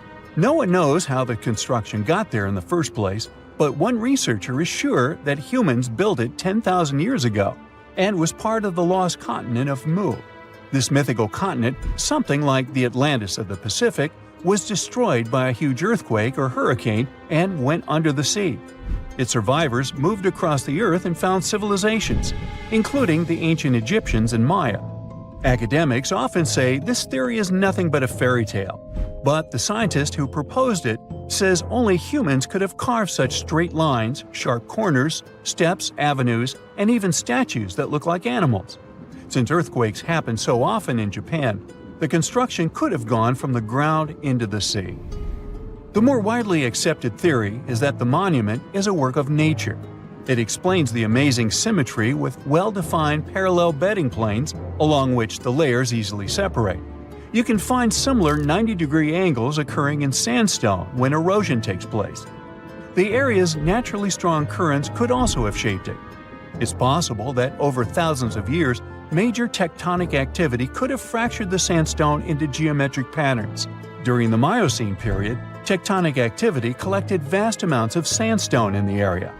Geologists think the monument could be part of a much larger underlying rock from this event, and earthquakes that often happen here have shaped the rocks into what they look like now. When we look at our planet from space, one color dominates. That's why Earth is called the blue planet. About 3/4 of our world is covered with water. But there's a catch. 96.5% of this water is trapped in the oceans. And if you remember the first time your parents took you to the seaside, drinking that water is a big no-no. So, why is ocean water salty and undrinkable? There are two main reasons. The first is runoff water from the land. Rainwater is slightly acidic. Its pH factor is somewhere between 5 and 5.5. For comparison, pure water has a pH factor of 7, and the acid we find in batteries is a bit more than 0. Such rain erodes rocks when it falls on the ground. This releases ions, such as sodium and chloride. They end up in rivers and streams that eventually empty into the ocean. Living organisms remove some of the good ions, but the rest remains. Over time, this increases their concentration in the water. Oceans have their own salt powerhouse. Vents in the sea floor let out a hydrothermal fluid. Sounds complicated, but it's easy to understand. Water seeps down the gaps on the ocean floor. Then, the magma from the Earth's core heats up the water. There is a chemical reaction that frees seawater from oxygen. It picks up metals, such as iron and zinc. The vents on the sea floor release this metallic water back into the ocean. During an underwater volcanic eruption, the process speeds up. Salt and other minerals are directly released into Earth's oceans. Over time, salt accumulates on the seafloor and forms domes. These deposits occur under dry land as well. Some places on the globe have a large number of salt domes. The Gulf of Mexico is just one example. Beneath the waves, they affect the salinity of water. Other factors that determine how salty a body of water is include evaporation, air temperature, and precipitation. The general rule is that salinity is low near the equator and at the poles. All the oceans and seas in between are likely to have high salinity. Scientists estimate that dissolved salts make up 3.5% of the weight of the world's seawater. The waters that empty into the ocean, such as lakes and rivers, are fresh water. So, why is the seawater salty? To answer this question, we must travel into our planet's past. Researchers believe that primeval seas weren't as salty as they are today. But over time, rainfall washed away the rocks on land, transporting vast amounts of salt into the oceans. The process has been going on for more than 3.8 billion years. Today, some 4 billion tons of dissolved salts end up in Earth's oceans every year. The input and output of salt are fairly balanced. This means that seawater's salinity is stable. So why can't we drink seawater? We already take salt into our bodies with food and drinks. It is called dietary salt. The World Health Organization recommends that humans consume no more than a teaspoon per person, per day. You shouldn't go over that amount if you want to keep your heart healthy. Centuries ago, salted beef and pork were the standard diet of seafarers. Meat was preserved using salt. At sea, fresh fruit and vegetables would go bad after just a couple of weeks. Before refrigeration, this was the only way to keep food fresh. Pickling was another option for storing food. The reason why we can't drink seawater is the salt content. The percentage of this mineral in our blood is nearly 4 times lower than the percentage of salt in seawater. Our body simply cannot process such a high amount of the substance. When we intake salt as part of our diet, we also drink liquids. When you serve pretzels, you probably have a glass of water or juice nearby. It helps quench the thirst and keep the salt levels in check. If we drink water straight from the ocean, the exact opposite happens. We just become thirstier.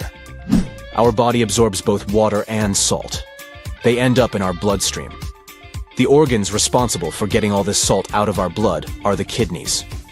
But they need water to perform their duty.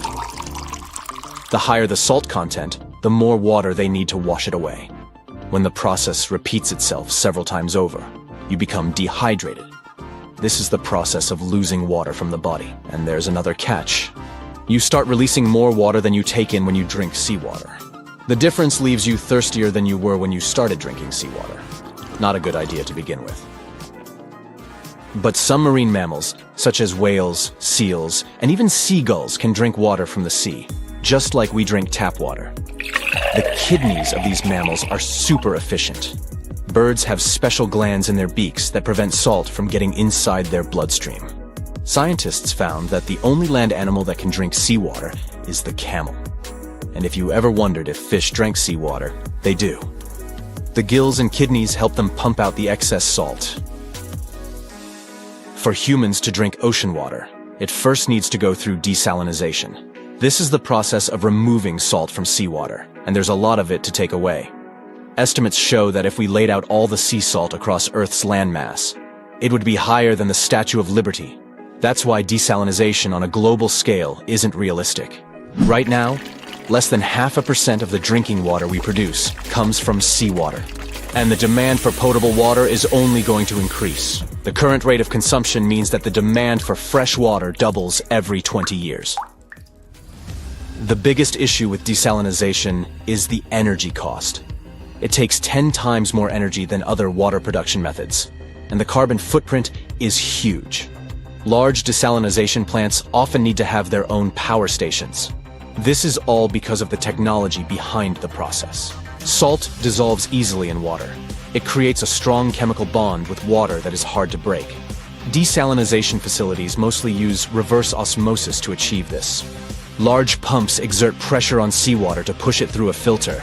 Its membrane is so fine that each pore is a fraction of the size of a human hair. The filter allows for water molecules to pass. Larger salt molecules remain trapped in the membrane. For every quarter of a gallon of fresh water the plant generates through desalination, there is the same amount of water that is now twice as salty. Hardly the ideal method of water purification. The idea that humans could drink seawater isn't new. In the mid-4th century BCE, the famous Greek philosopher Aristotle considered using a series of filters to remove salt from water. Ships in the 16th century had small, portable distilleries that could boil seawater. This was merely patchwork, since exposing seawater to high temperatures doesn't make it drinkable. Such thermal processing only sterilizes the water. You would need to catch the steam that evaporates and wait for it to cool down before it's safe to drink. This is a complex and time-consuming method that is probably not worth the effort. Let us imagine for a second that we got rid of all the salt from the Earth's oceans. We would get an endless supply of drinking water, but at what cost? There are millions of animal and plant species that are adapted to salt water. These include plankton, the basis of all marine life. They wouldn't have enough time to adapt to the new conditions. Not all fish are like the salmon, which thrives both in fresh and salt water. The sudden switch would also have a profound effect on our planet.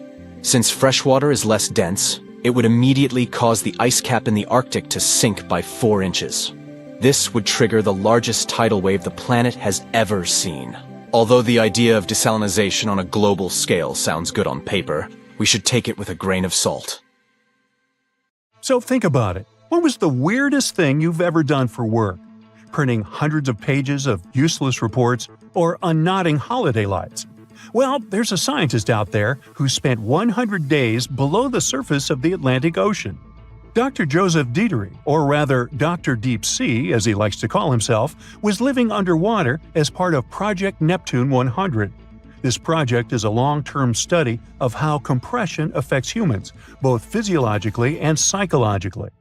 Dr. Deep Sea, who's a biomedical engineer and University of South Florida associate professor, went under the sea to see if increased pressure can help humans live longer and prevent health problems that come with old age.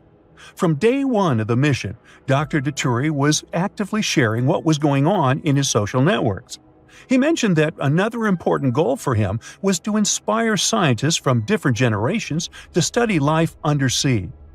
After 74 days of the mission, he officially set a new Guinness World Record for the longest time living in an underwater fixed habitat.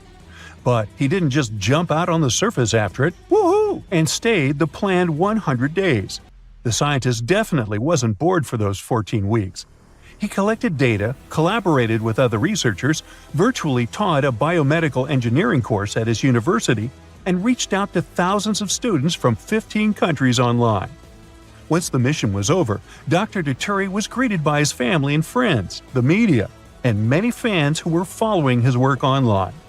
Dr. Deep Sea is now 55 years old, and he claims that living underwater has really made him feel 10 years younger. The doctors who greeted him and the results of the tests they have so far prove the de-aging effect. Our hero has some improvement in his sleep and metabolism. He also noted that his body had shrunk a half an inch. Wow, 2,300 more days and he'd be a foot shorter. Maybe. Probably not. If you want to try a light version of what Dr. Deep Sea has gone through, you have two options. The first option is hyperbaric oxygen therapy. You go inside a special chamber where the air pressure is higher than normal. It helps more oxygen get inside your lungs. It has a healing effect on your body. Too much oxygen can be a bad thing, though, so these chambers must follow strict regulations. You can also stay in the exact same place where Dr. Dieterich lived. It's called Jules' Undersea Lodge, after Jules Verne, the author of 20,000 Leagues Under the Sea. It's a 2-bedroom apartment located 30 feet below the surface of a lagoon in Key Largo, Florida. Don't worry, your prospective home won't sail away. It's attached to the seabed by leg structures. There are 3 windows with a direct ocean view and some marine life outside. A lot of it. There's also a command center that keeps oxygen, water, and power levels under control. An air conditioner keeps the temperature comfortable, and a chef dives in to cook meals for the guests upon request. Now, you can't just dive in to see if they have a spare room, though. There's some paperwork involved for each guest. And you'll have to put on some gear and leave it in the wet room before you get into the nice and comfortable apartment. As for Dr. Dieterich, he doesn't plan to stop his studies of how humans can survive in isolated environments. He's going to take a flight on a modified airliner where you can experience zero gravity multiple times. Something not for the weak of stomach. It's the next step to his dream of becoming a civilian astronaut and traveling into space by 2026. Dr. Deep Sea wasn't the first scientist to stay alone in an unusual setting for research purposes. Italian sociologist Maurizio Montalbini had spent a total of 2 years and 8 months in caves to see how the human mind and body would cope with complete isolation. He started his experiments in the 1980s. At the end of 1986, he entered a cave in the Apennine Mountains near Ancona in Italy. He would only get back on the surface 210 days later, which made him the world record breaker for spending the longest in complete isolation at that time. Montalbini survived on a high-calorie diet of powdered foods and pills, much like those that astronauts use on space flights. Scientists monitored his health using special tools from the outside of the cave. Maurizio would later break his own record, and he shared that the only way to do it was to make a friend of solitude instead of fighting it. He did his experiments in collaboration with NASA and universities around the world and proved that isolation affects time perception and sleep. An interior designer from Ancona was so inspired by the experiments that she volunteered to take part in a similar one herself in 1989. Stefania Follini spent 4 months in an underground room 30 feet down in the Lost Cave in New Mexico. The experiment was on circadian rhythms, those 24-hour cycles that are part of your body's internal clock. Stefania had no natural clues on what time or day it was. Soon enough, she stayed awake for more than 20 hours and slept for 10 hours at a time. So her biological clock changed into a 48-hour day cycle. She stayed entertained down there thanks to a guitar, a computer, 2 friendly mice, some frogs, and some grasshoppers. She decorated the cave with cutouts from cardboard when she got bored and did judo to stay strong and flexible. Once the experiment was over, the scientists who greeted Stefania asked her to guess what day it was. She felt like it was the middle of March, but in reality, she went out of the cave on May 22nd, so she lost the perception of time and 17 pounds. Her meals were super spread out because of her new regime, and because she mostly ate beans and rice, she had a shortage of vitamin D.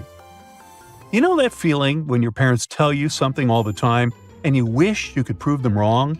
Well, it drove Dr. Donald Unger into an unusual scientific experiment. He cracked the knuckles on his left hand twice a day for over 50 years. He didn't get any terrible health conditions, unlike what his mother told him. Of course, that evidence can't be enough to prove or disprove this common belief, but there are other studies that showed the same results. Regine Gries, a biologist from British Columbia, Canada, decided to ignore the wisdom we all know: sleep tight, don't let the bedbugs bite, and let bedbugs bite her, around 180,000 times, all for science. She did it to test and find the most effective compounds to attract and trap bedbugs. Once those little unwelcome guests get inside your building, making them leave can be tricky and cost a lot. The biologist, together with her team, decided to see if baiting traps with pheromones could help lure the bugs and detect their gatherings before they multiply. They were missing one puzzle piece: the compound that bedbugs use to determine that a particular habitat is a safe place for them to settle. And that's how Gries became bait for bedbugs. Her team managed to find that the compound they were looking for was histamine, which humans produce during immune responses. The researchers believe this means they can produce really cheap chemical traps for those little pests. Dr. Kevin Warwick, former professor of cybernetics at the University of Reading, became the world's first real cyborg. He connected his own nervous system to a computer to see how technology can change healthcare. He implanted a device in his left arm to transmit his own neural signals to a robotic hand and control it. The scientist believes implants are the ideal solution for people with neurological problems, as they can control objects just by thinking about moving. And it doesn't have to be only about treatment. This tech can help all humans open up a huge potential if we link up the human brain to a computer or AI system. Ever since Plato wrote about the allegory of Atlantis, humanity has been fascinated with the possibility of the discovery of a thriving underwater civilization. Fancy joining me on a trip to a few historic underwater sites? Let's see what we can find out about ancient civilizations. The first one on our list is what is being called the underwater Stonehenge. Scientists have recently discovered a mysterious pile of cairns that stretch for miles under the shimmering waters of Lake Constance at the borders of Switzerland, Germany, and Austria. Archaeologists began to explore the site back in 2015, and they haven't been able to understand yet what it was actually used for. What they do know is that there is a 12-mile line of 170 human-made stone cairns under Lake Constance. Scientists say this was most likely the result of a combined work of several villages. The cairn site was probably used for some collective purpose. The formations are huge. Some of them are several dozen feet wide. The most amazing discovery so far is that the site dates back to around 5,500 years ago. Now, what were we humans doing back then? We were living in the prime years of the so-called Stone Age. We were beginning to make artifacts from stone and use them to hunt and eat. Can you imagine what a knife and fork might have looked like back in those days? It's no coincidence that scientists call this site the underwater Stonehenge, though. Both sites are believed to have been built around the same period of time. You see, Stonehenge dates back to around 3100 BCE. Both sites carry the distinct characteristic of stone monuments built in a circle. Not to mention the fact that scientists also haven't figured out why on Earth our early ancestors would feel the need to build a monument such as Stonehenge. Well, the mystery of Lake Constance hasn't been solved yet. Who were the Neolithic people from this area? And for what purpose did they go through such an amount of work and effort to build this huge stone site? Next, we're taking you on a tour of the Ryukyu Islands just off the coast of Japan. You're diving deep down to an archaeological site. But I should warn you, the waters of the Pacific Ocean are far from smooth. It doesn't take long before you see a huge structure, thanks to the sunlight shining down on the seabed. At first, it looks like Machu Picchu's ruins located across the globe in Peru. As you approach the site, you slowly figure out its forms. A pyramid-shaped structure, arches, staircases. It's something that could have easily been a palace or a castle. Could this be a sign of human activity? What you've just seen is known today as the Yonaguni Monument. It also goes by the name of Japan's Atlantis. The entire monument is about the size of 5 soccer fields and the height of a 5-story building. Its most surprising feature is its expanse of terraces. Explorers and scientists believe that Yonaguni might be 10,000 years old. But whether it's a human-made structure or a natural formation is still under debate. For Japan's top marine geologist, Professor Masaki Kimura, Yonaguni is the heritage of a lost civilization. Kimura has dived to the bottom of the ocean to explore the ruins over 100 times over the past 10 years.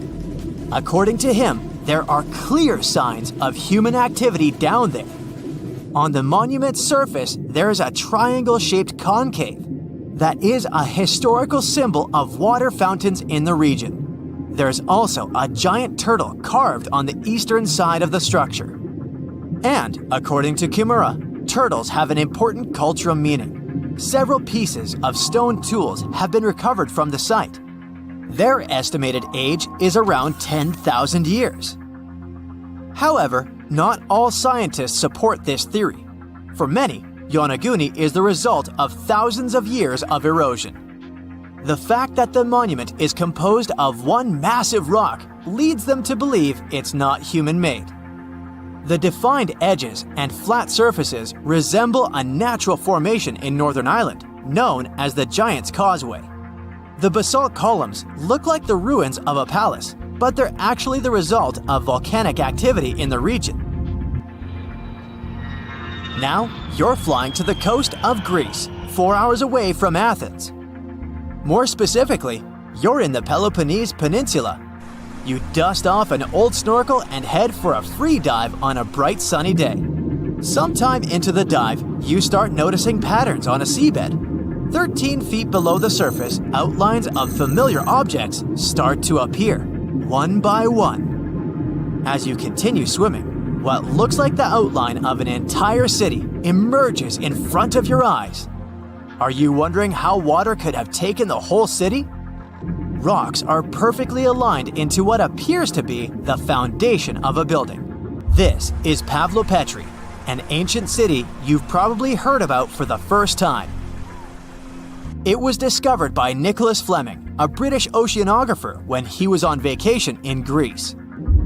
He had heard rumors about Pavlopetri's existence and indeed found several artifacts on the seafloor. He went back to the area a year later with the team, they found a site filled with pots, storage vessels, and tools. A kernstone, for instance, is a tool used for grinding grains and turning them into flour. Multiple amphoras indicate that this settlement dates back to the Bronze Age, 5,500 years ago, when people started living in towns. The settlement is believed to have existed for over 2,400 years. Today, Pavlopetri is considered the oldest submerged town ever discovered, and what's impressive is that it wasn't a simple village. It was a vibrant port city with stone buildings, a marketplace, streets, and even squares. The next stop on our voyage is one of today's most famous underwater cities that has been turned into an archaeological park. The city of Port Royal in Jamaica exists only below the surface, but in 1692 it was one of the wealthiest cities in the Western Hemisphere. Port Royal was the center of the British Empire at the time and an important trade city that attracted people from all over the region. It was also home to real-life pirates of the Caribbean. On the morning of June 7, 1692, the people of Port Royal met a different fate than they had probably expected. The city woke up shaking. People were thrown out of their beds by the power of a massive earthquake, ranking 7.5 on a Richter scale. One survivor said he had seen Earth opening up and swallowing the whole town. What he said could be true, as the city was mainly built on sand. The ground swallowed buildings, roads, you name it. Geysers erupted, and finally, waves as big as 10-story buildings hit the city. About 33 acres of the city disappeared under the water. Amazingly, most of its 17th century remains are still in good condition under 40 feet of water. Archaeologists have found taverns, storage rooms, kitchens, and recreational buildings used for diverse purposes. You can also see a grand lion statue, a submerged bridge, and many picturesque arches. Of course, I saved the best for last: India. Just off its coast lies another sunken marvel. A site known as the Lost City of Cambay is located in the Gulf with a similar name. It remained undiscovered until 2001, when the National Institute of Ocean Technology made a routine water assessment. With the help of sonar technology, which sends a wave sound to the bottom of the sea, they found something far beneath the surface. Images showed well-defined geometric shapes spread along a 5-mile stretch. The remains date to more than 9,500 years ago, meaning this civilization was lost at around the end of the Ice Age. Debris recovered from the site included construction material, pottery, beads, sculptures, and even bones. Scientists argue whether these artifacts are indeed from the site, but if they truly are, then the lost city of Cambay might be the oldest civilization in the world. China plans on building a train that will connect mainland China to the United States. The track will start in the northeast region and then make its way through Siberia in eastern Russia. It will then go under the sea through the Bering Strait into Alaska in the US through a 125-mile underwater tunnel. It will then flow across Canada's Yukon Mountains and British Columbia and finally to the United States. And once there, it can connect to every major train station in America. The total distance, around 8,000 miles. This China, Russia, Canada, and US network was conceived in 2014 by a group of Chinese engineers who had a vision of a major transcontinental train track. They claim that if the project is built, then you will need just 2 days for a trip from China to America without having to go to the airport. A train ride is much smoother than a plane and offers people better opportunities to experience traveling near the ground rather than up in the air. And the trip itself can boost tourism across 4 countries. Even though a plane ride from China to the US takes just 14 hours, depending on where you're coming from, anyone will get to experience the joys of looking out of the window and seeing yourself whisk through the land. This new rail system will be 1,800 miles longer than the Trans-Siberian Railroad, which is the longest railroad in the world, and the tunnel itself will be 4 times longer than the English Channel. If the project gets the green light, then it would cost a total of $200 billion. Building on the main surface won't be so much of a hassle and won't be as challenging as one would expect, but the tunnel in the Bering Strait will require many skilled and experienced engineers to construct it, and they have already figured out how they're going to do it. It will be divided into 3 levels with 2-way traffic. The upper level will accommodate the high-speed trains, while the bottom level will be for the slow-moving cargo and passengers, while the middle level will be reserved for emergencies. The cargo train can move up to 100 million tons of cargo, which makes up 8% of the world's freight cargo between Europe, Russia, China, Japan, South Korea, Canada, and the United States. Passengers wanting to leave from Alaska to Russia and vice versa will only have to take a 20-minute high-speed train ride to their destination. The tunnel alone in the Bering Strait will cost around $35 billion. From start to finish, it could take anywhere between 12 to 15 years to complete. The project will involve many international firms and construction companies to help out with completing it. This could possibly be the most expensive project in history if funded properly. And it has to be strong enough to handle the icy waters in the Bering Strait and the strong waves around it. The China, Russia, Canada, America railway line would be the most expensive and ambitious mega project in history and would take years to complete. But according to some resources, China is confident that they have the technology necessary to do something of this scale. It will change the transportation industry forever and increase tourism across all continents. If this project is going to be built, then it would be technically possible to travel from a train station in Portugal all the way to the United States. Europe has an impressive train network that's all connected to each other. From Eastern Europe to Central Asia, you could take a train from certain countries until you end up in China. For the past 20 years, China's speedy rail network has grown incredibly. It has the world's largest high-speed rail network that covers more than 23,000 miles. Based in Shanghai, it's also the fastest commercially operating train, which reaches speeds up to 270 miles per hour. So once in China, you can get on any train and speed off to wherever you want to. It will be the ultimate traveling experience to only travel by train from continent to continent. There won't be any need to travel by an airplane. So if you have fear of flying, let's say, then this will be the perfect way for you to go by. But building train tunnels underwater isn't easy. The best engineers have to figure out all the risks beforehand. The Channel Tunnel, for example, is an underwater train that takes you from London to Paris in just 2.5 hours at cruising speed. The train is highly equipped with the most advanced technology in the market to ensure comfortable travel. If you have any work to do, then you can just pop open your laptop and connect to the Wi-Fi. Want to take a break? Just head to the cafe for a quick drink and enjoy the lounge feel and the great beverages. And if you feel like watching a movie or catching up on your favorite TV series, then the train offers that too. You won't feel the time pass since you can just relax in luxurious leather seats in business premier class.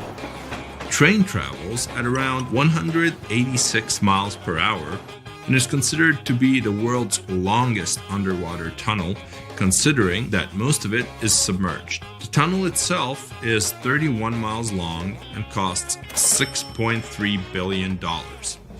It began construction in 1988 and was completed 6 years later in 1994. It was considered to be one of the 7 wonders of the modern world, in line with the Empire State Building in New York, or the Panama Canal, or the San Francisco's Golden Gate Bridge. And just like the China to US Dream project, this tunnel also has 3 tracks, 2 used for trains and a smaller one for emergencies. Each shuttle is 2.5 thousand feet long and needed 13,000 employees to construct it. Even though many people got to visit the City of Love in Paris and the multicultural hub of Europe in London, the channel is also used for import and export. According to some reports, 26% of traded goods travel between the UK and the rest of Europe each year using the tunnel. China approved the first underwater speed train from the port of Ningbo near Shanghai to Zhoushan, which is a group of islands on the east coast of China. The brand new railway will stretch for around 50 miles with a decent part of it built underwater. What makes it cooler is that the train will rely on a magnetic track where the train cabins will float in the air on the tracks and speed away. If this project becomes a reality, then it will most likely feel like riding in a royal carriage. You can book cabins and rooms with multiple bedrooms and accommodations. You'd be treated like a guest of honor at any ceremony. Constant entertainment and food are yours all day long. Ticket prices may vary, but still be expensive, so not everyone could afford it. There's high-speed Wi-Fi, of course, in all areas, with some of the best seats in the world.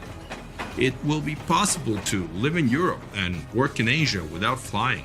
Even living in Russia and working in Alaska can be a reality. And if you were in the US, you can also remain on the ground and still get to London via the network. And once you reach Europe, you'd have to take the train to Paris and then the channel to London. But there hasn't been any news on the project so far. It hit an economic wall and is still in the conceptualizing stages. Many critics didn't hold back on how this project could not revolutionize the transportation industry, but might instead sink it into more depth. They claim that cargo ships and flights are just as good and a lot cheaper, so there's no need to put such large amounts of money for something that maybe only a handful of people can use. Moving cargo through trains won't necessarily be as fast as planes or ships. If this train network replaces shipping and flights, then many people who work in aviation would have to change jobs and move on to trains. Of course, something like this wouldn't happen overnight and would probably take decades. This project might even open doors for countries in Asia and Africa to build mega network speed trains all connected to each other. You might one day travel by train from South Africa all the way to the United States, passing through Africa, the Middle East, Central Asia, China, Russia, and eventually the US. And if the train network expands even more, it can reach all over South America, which would make your trip even longer. It could reach every continent in the world except Antarctica. Imagine a worldwide railway network of high-speed trains connected to every station on Earth.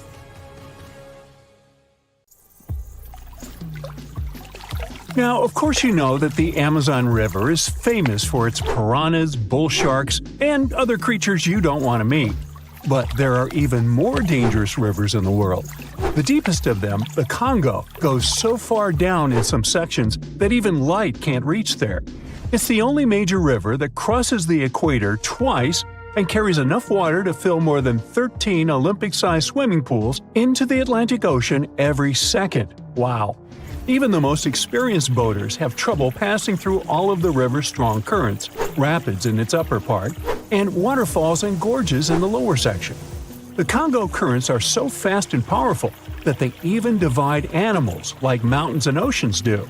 There are new species of fish evolving separately on the two banks as they can't reach the other side and breed with each other. One of the most dangerous types of fish living here is the Goliath tigerfish.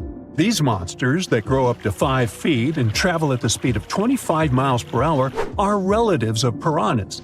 Their mouths are full of vicious, razor-sharp teeth.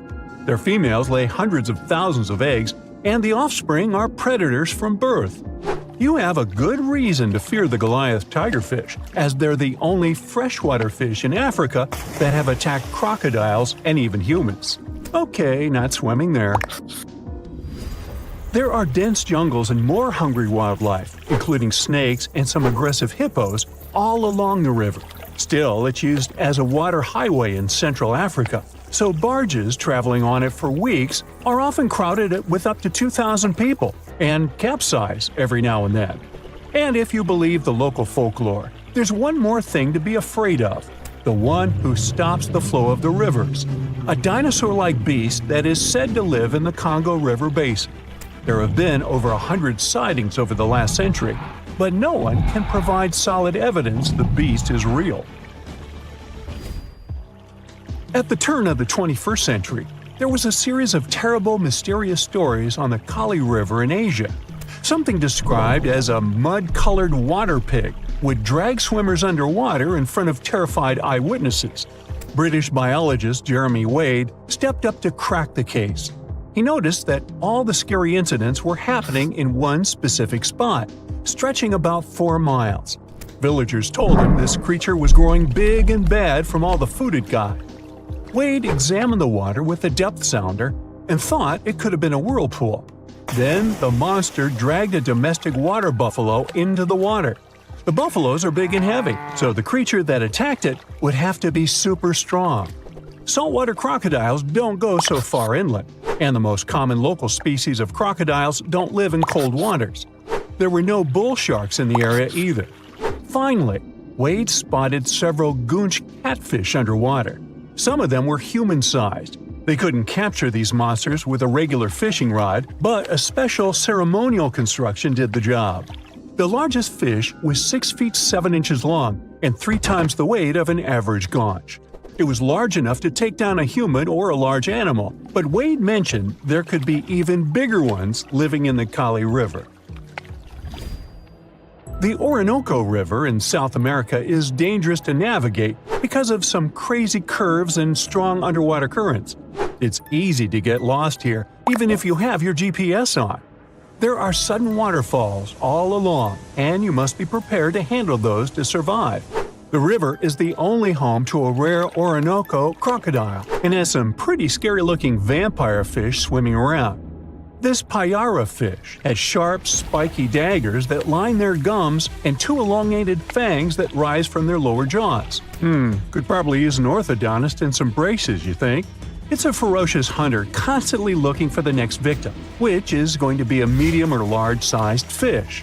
If a human catches a payara, it will defend itself, leaving cuts, nips, and bites, but there are no known cases of this cutie taking a human life. Well, that's good. The Yellow River in China received its name after its color, but it wasn't always this yellow. It was first formed at least 30 million years ago and shifted its course over 30 times over the centuries. Yellow sediments moving downstream from a plateau in the distance transformed it from clear to muddy. This fine-grained substance piled up at the bottom of the river and formed natural dams. The huge amounts of water that the river carries need to find their way to the sea, and that's when major floods happened, taking several million lives in various epochs. The locals tried to solve the problem by building higher and higher levees, but it only made things worse. Water coming out of the river would now have nowhere to back up, as the riverbed was higher than the surrounding land. This even shifted the river's mouth. Now there are massive dams and dikes all along the river to try to contain it. The Parana River is the second longest in Latin America and has many tributaries. They flow in from the highlands near the Andes, and there's a huge drainage in the wet season. This makes the river a perfect home for, guess what, piranhas. There are 30 to 60 species of these scary fish in the Parana waters.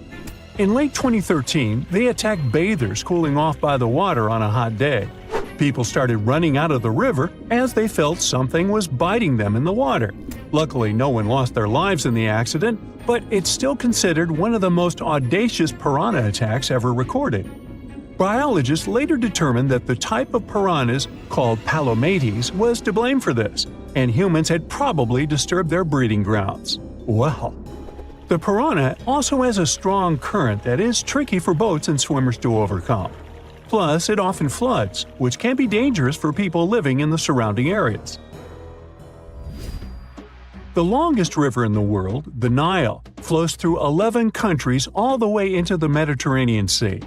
Expeditions have spent centuries looking for its source, and no one still knows for sure where this mighty river begins. Adding to the mystery, the Nile takes an unexpected turn right in the middle of the Sahara. Scientists have figured out the reason is a massive underground rock formation from millions of years ago. The Nile has served as the most important water highway for civilizations through centuries, but it has some pretty dangerous inhabitants, like crocodiles that grow to be 20 feet long, which is slightly more than the height of an average giraffe. These bad guys can reach a speed of 30 miles per hour on land and take the lives of a couple hundred people every year. Hippopotamuses that also live here sometimes go after boats, and venomous snakes like the black mamba and the Egyptian cobra add to the mix. One of the most dangerous creatures on the Nile is the mosquito, as they carry around all sorts of diseases that affect hundreds of thousands of people. The Brahmaputra River in Asia carries waters from the mighty Himalayas. When the snows in the mountains melt, the river floods massively, causing landslides, displacing millions of people, and taking the lives of hundreds of animals in the nearby national parks. Such floods are also common during the monsoon season in India, from June to October, with heavy rains. The course of the Brahmaputra River is changed incredibly over the past 2.5 centuries. Erosion is another danger it's hiding. The banks of the river are mostly made of weak cohesive sand and silt, and even though the erosion rate has gone down, it is still the reason a lot of people lose their land and get displaced. The Brahmaputra is one of the few rivers in the world that has a tidal bore. That's a strong tidal wave that pushes up the river against the current where a river empties into an ocean or sea. And there you have it. Most rivers in the world flow into the sea, but the Okavango in Africa takes its massive waters right into the Kalahari Desert, and it looks like this river manages to do the impossible and defies gravity. The Okavango starts in the highlands of Angola, runs for 1,000 miles like any other normal river, and then drops into the largest inland delta on Earth, known as the Okavango Swamp. The delta has land slopes dropping at nearly 150 feet, which is about half as tall as the Statue of Liberty. The area where the Okavango Delta is now used to be part of a lake that dried up around 2,000 years ago. It takes the Okavango water several months to complete its journey, and the landscape there is never the same. The first European to have found the delta was the Scottish explorer David Livingstone. Yeah, the Dr. Livingstone, I presume, guy? That's him. When he first saw it, he was shocked as he noticed that the water seemed to be flowing backward and even uphill. He saw two strong watercourses connecting the Okavango to the wetland systems to the east. Decades later, other explorers saw them completely dry. Several years later, the watercourses were full again, and they kept emptying and filling up, sometimes changing direction. Scientists managed to explain this mystery when they found a hidden network of faults, part of the Great Rift Valley, under the sand. When major earthquakes happen, like the one in Indonesia in 2004, the Earth sets off a chain reaction. Tiny cracks underground shift just enough to send a trickle of water down the river, and a flood begins, raising the water levels. Plus, in May and June, when winter begins in the southern hemisphere, floods bring more fresh water and life to the swamp. Islands get submerged completely during the peak floods and then resurface again at the end of the wet season.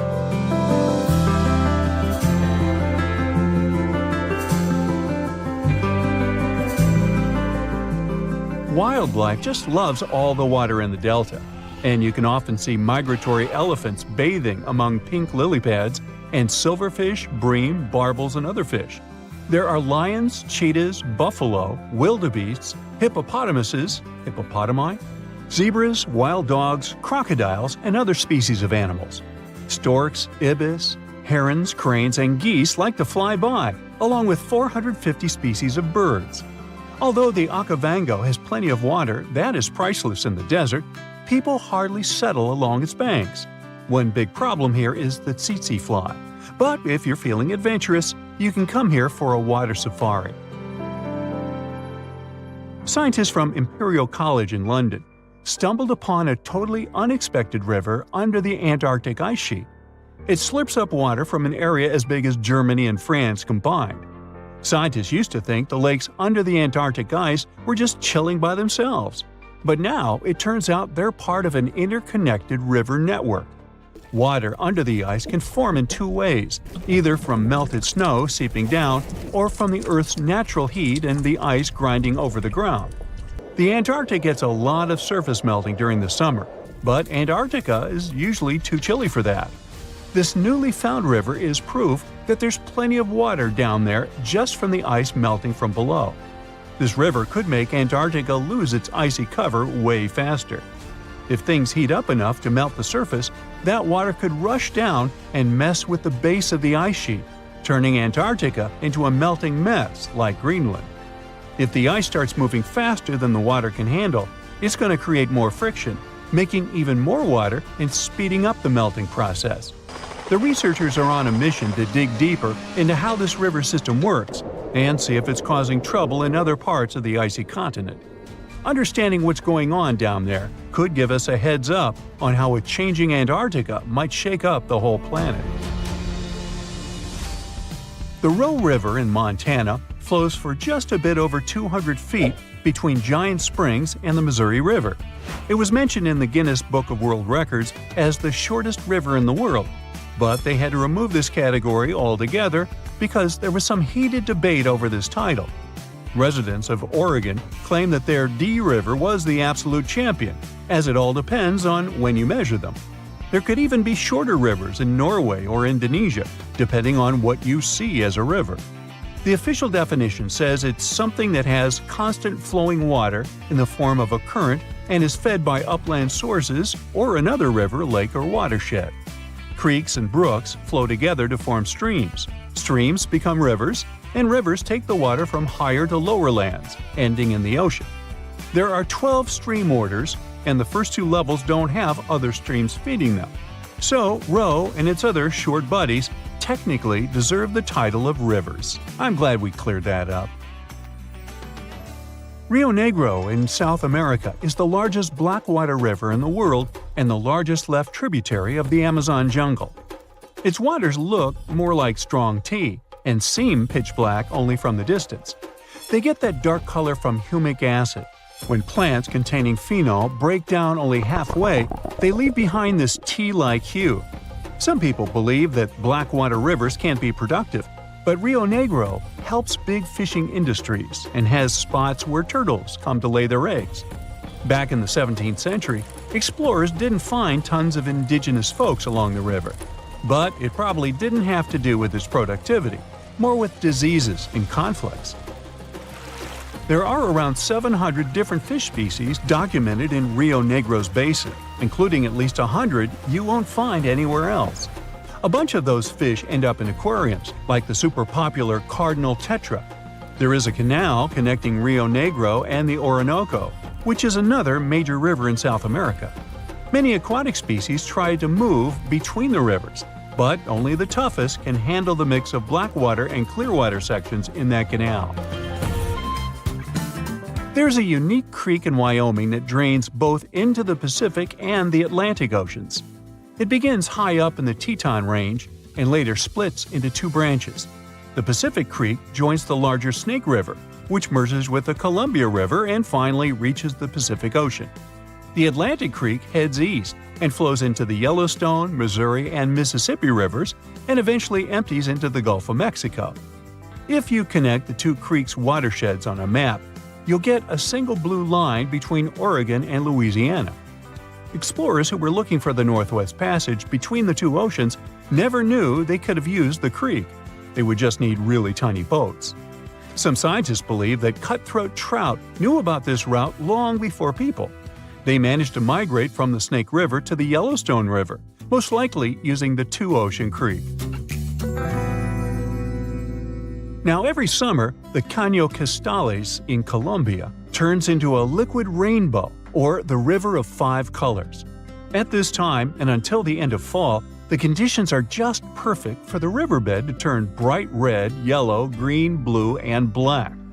You gotta thank certain aquatic plants growing in the river, a special type of seaweed for all this beauty. During the wet season, the river moves fast and the sun cannot get to these plants. When the dry season hits, there isn't enough water to feed them.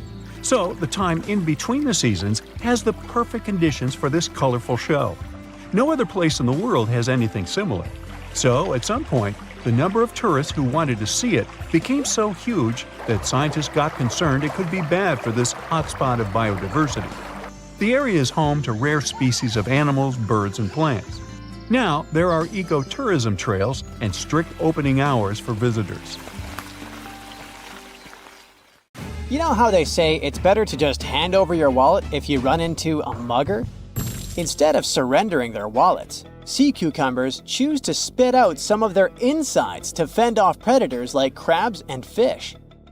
It's a natural defense mechanism for them, and they quickly grow those organs back in just a few days, thanks to special cells inside their bodies.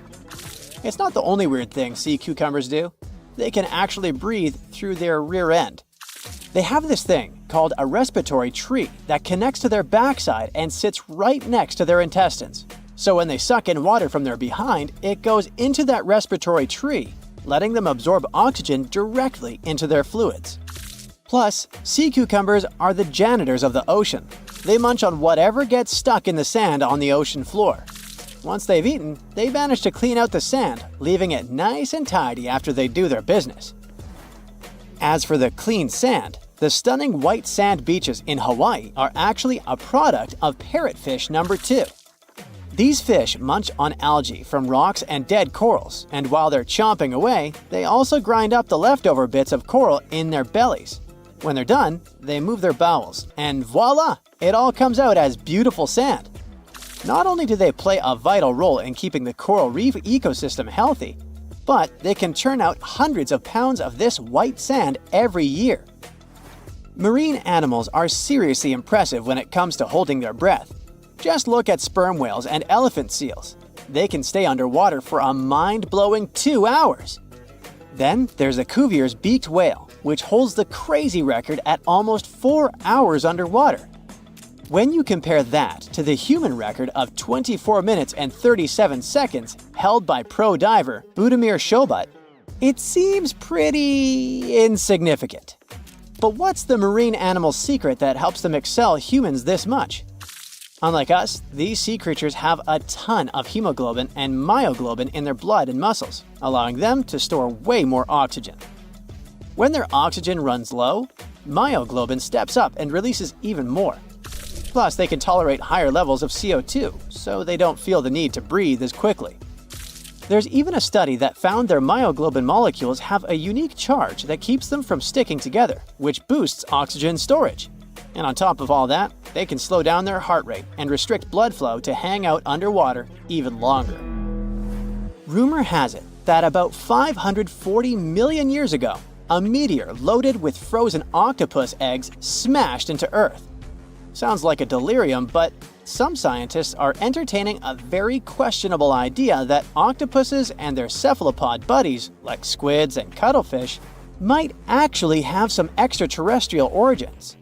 The thing is, cephalopods have extraordinary DNA that doesn't look like any other DNA on our planet. They've got around 33,000 protein-coding genes in their genome, which is way more than what we humans have. A recent study suggests that their evolutionary story shows some odd traits that might hint at a connection to space, like they could be from some super far-off past, or even the future. The researchers went as far as to claim that modern octopuses could be the descendants of these frozen creatures that hitched a ride on comets and splashed down in our oceans. And why octopuses? Well, they really stand out in the animal kingdom. They can use different tools to build their own houses, and they can even solve everyday problems independently of their brain, as 2/3 of an octopus's neurons are in its arms. These traits seem to have just appeared out of nowhere during evolution. They even tossed around another quirky theory. What if an extraterrestrial virus crashed into early squid populations and gave them a crazy boost in evolution, turning them into the octopuses we know today? Anyways, these are just fun speculations without any hard proof. Now, this funky object is an animal, not a rock. It's called sand dollar. Just look at the shape of its shell. Once sand dollars are exposed to the sun, their shells lose their soft, spiny covering and become bleached white. Back in the day, beachcombers thought these shells looked a lot like big silver coins, kind of like the old Spanish dollar that was about the same size. But if you prefer, you can call them sand cakes instead. These quirky creatures have tiny spines on their surface, and they glide along the ocean floor. They use small tube feet that line the grooves on their underside to grab bits of food like plankton and algae, which they then send to their mouths. Inside, they have 5 triangular teeth that help them munch on their meals. In some Georgia folklore, sand dollars are said to represent coins lost by mermaids. Sand dollars have a unique talent for cloning themselves. They can do this for a bunch of reasons, like when a predator comes around. Some species of sand dollar larvae can actually split in half as a defense mechanism. It takes about 24 hours for them to clone themselves, and the new larvae end up being about 2/3 smaller than the original, which helps them hide from danger. Wait, is that a giant sea hot dog racing through the ocean? Sorta. Some scientists have joked that sperm whales seriously resemble enormous hot dogs. These massive creatures can take quick naps, standing up for about 10 to 15 minutes. They only sleep about 7% of the time, mostly between 6 p.m. and midnight. Sperm whales also have a cool ability to retract and extend their eyes, thanks to a thick retractor muscle around them, but they can't actually roll their eyes in their sockets. Plus, they have the most asymmetrical skull of any mammal out there. Oh, and let's not forget, they have the largest brain of any living creature, weighing in at over 9 pounds. Unlike us humans, if dolphins went into full-on snooze, they'd stop breathing and could drown. So they figured out a genius solution. They let only one side of their brain sleep at a time. This means one half stays awake to keep them breathing and watching out for any potential threats. When they snooze, they only close one eye. If their right brain is resting, their left eye is shut, and vice versa. This unique sleep style is called unihemispheric sleep, and it lets them recharge without ever fully losing awareness. On top of that, dolphins might be using corals and sponges like their own little pharmacies. Scientists have seen them rubbing their bodies against specific types of coral and sponges, suggesting they might be treating skin issues. They've even spotted dolphins lining up to take turns at these spots, using corals like Gorgonian coral Rumpella aggregata, leather coral, and some sponges. What's really fascinating is that researchers have analyzed these corals and found they contain compounds that could help with dolphin skin conditions, which can sometimes lead to infections and lesions. Now, the big question is figuring out exactly how each type of coral helps dolphins, and if it really boosts their health overall. Sea urchins aren't exactly the Usain Bolts of the ocean. They move slowly by crawling with their tube feet and occasionally give themselves a little push with their spines. These little guys have just 5 teeth, which they use like a beak to scrape algae off rocks, which I'm pretty sure is the ocean's version of an all-you-can-eat buffet. But since all that scraping wears their teeth down, they're in a never-ending dental replacement program. Scallops are the underwater equivalent of the world's most confused security cameras, sporting up to 200 tiny eyes on their shells. These eyes are high-tech. They can even adjust their pupils to light. Instead of working like ours, scallop eyes have a unique setup. Light goes through a pupil, lens, 2 retinas, and then hits a mirror made of guanine crystals that reflects it back. Scientists were puzzled about how they see since their main retina often gets blurry light. But it turns out, scallops can change their pupil size by about 50%. Just don't expect them to do it in a hurry, as it takes a few minutes. Now here's something really neat about orcas. They're expert hunters, and they do it in groups called pods. A pod can consist of up to 40 orcas, forming a very effective hunting team. Interestingly, there are distinct types of pods: resident and transient. Resident pods are more into fish, while transient pods have a taste for marine mammals. But no matter what type of pod they belong to, all orcas have one thing in common: they are master collaborators. They work together using smart hunting techniques that are often compared to the teamwork of wolf packs. Almost 95% of jellyfish's body is made of water. For comparison, the human body is 60% water. It's probably not a surprise since jellyfish don't have a heart, blood, eyes, or brain. The other 5% of their body weight is proteins, muscles, and nerve cells. Jellyfish have been around for more than 500 million years. This makes them older than dinosaurs. These creatures haven't changed much, and today's jellyfish are pretty much like their ancestors. Electric eels have small eyes that are not so effective in environments with no light, so they mostly rely on their electric organs. Those consist of 6,000 cells.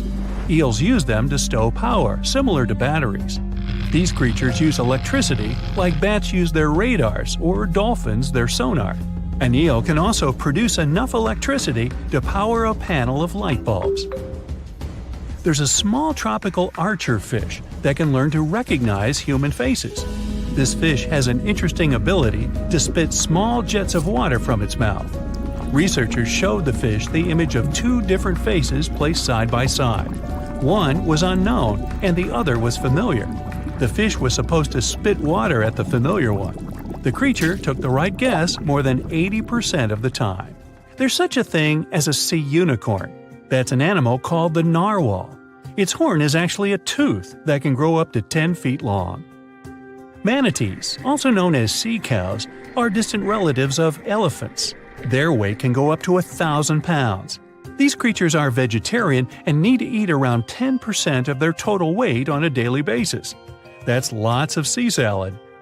In some cases, manatees share space with alligators, but they get along pretty well. You can even find a photo from Florida where an alligator rides a manatee's back.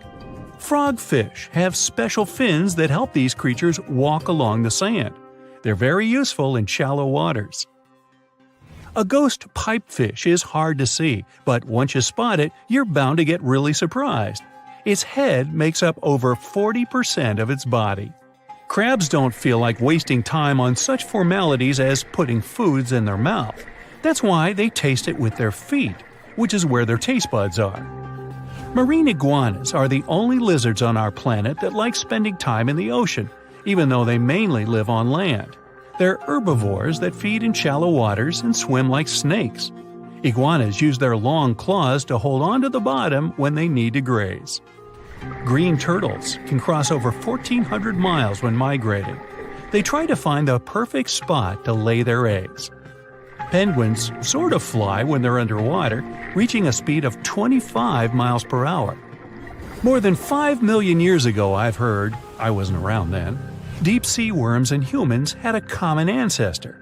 So we still share 70% of our genes with these creatures, and with sea stars, squid, and octopuses. Now, octopuses are in fact incredibly old. The oldest known fossil belongs to an animal that lived almost 300 million years ago. FYI, this is before our dinosaur buddies roamed the Earth. Wait, there's more! Octopus arms have a mind of their own. That's because 2/3 of their neurons lie in their arms, not in their heads. This means that their arms can problem solve how to open a shellfish, while their owner is worried about other stuff entirely. Talk about ninja-level multitasking. Oh, and like other animals, such as chimpanzees and dolphins, octopuses have proven to be good at maneuvering tools, like picking up old shells and using them as a temporary home. Now, of course, the most intelligent animals on our planet are humans, according to humans. But we don't seem to give pigs enough credit. Pigs are so smart they can play video games. No, not Minecraft. But in a recent academic study, scientists had 4 pigs play a joystick game. They had to manipulate the stick so that the moving ball would hit the wall and then they would get a treat. All 4 pigs did great in the test, which was surprising even to the scientists. Now, pigeons also aced an impressive test. They were trained to differentiate a Picasso painting from a Monet one, which they had no trouble learning. Then they were able to apply this knowledge, identifying works of art they had not previously seen. meaning they really understood the difference between each painter. Poor things are always seen as a nuisance. Now, if we placed kangaroos in an Animal's Most Amazing Ability contest, they'd win. It's mainly because they break the four-legged rule. A special species of kangaroo, the red kangaroo, uses its tail to help propel it forward. Now, visually, it has 4 limbs, but in practice, it uses 5. They're biologically built to use their tail as a 5th limb, since it's packed with articulated vertebrae and thick muscles. Of course, it had to be an Australian animal. Deep within the Sahara Desert, you'll find a little creature known as the fennec fox. This huge-eared animal adapted perfectly to survive in its hostile environment. The huge ears help them to dissipate the unbearable heat of the desert, as well as help them to hunt for underground prey. Now meet this guy. Unlike what its name might suggest, the red panda is closer to a raccoon than it is to a giant panda. You'll find a lot of these cat-sized creatures in the Himalayan region, hopping from tree to tree and bundled together trying to keep warm in the harsh weather. They're gentle and friendly like their big panda cousins, and occasionally enjoy eating some bamboo sticks. And then there are bees. Compared to humans, bees' brains are the size of pinheads, yet they are capable of astounding things. Let's say a bee is running low on energy after a long search flight. This bee desperately needs a drop of honey in order to continue flying, but smartly enough, she doesn't need to go back to the hive to recharge. She can ask a fellow beehive mate for a drop of honey directly from this other bee's stomach and continue flying. This type of decentralized system allows them to build highly effective societies, one that bees don't need to push the queues in front of the honey cells, for example. Every year in the winter, great white sharks that live along the California coastline disappear. It feels as if they take a vacation for 30 to 40 days. The animals go to a point halfway between Hawaii and Mexico. They might do it to get some food, relax, or hang out with their buddies from other areas. The spot is now called the Whale Shark Cafe. Some types of sharks, like makos, whale sharks, or white sharks, breathe in a very specific way. It requires them to swim all the time. They also need to move quickly and with their mouth open. This way, the oxygen can enter and reach their gills. Sea sponges are some of the most primitive animals. They're immobile, don't have a mouth, eyes, bones, brain, heart, lungs, or any other organ whatsoever. And still, they're alive. There's such a thing as a sea unicorn. That's an animal called the narwhal. Its horn is actually a tooth that can grow up to 10 feet long. Manatees, also known as sea cows, are distant relatives of elephants. Their weight can go up to 1,000 pounds. These creatures are vegetarian and need to eat around 10% of their total weight on a daily basis. That's lots of sea salad. In some cases, manatees share space with alligators, but they get along pretty well. You can even find a photo from Florida where an alligator rides a manatee's back. Frogfish have special fins that help these creatures walk along the sand. They're very useful in shallow waters. A ghost pipefish is hard to see, but once you spot it, you're bound to get really surprised.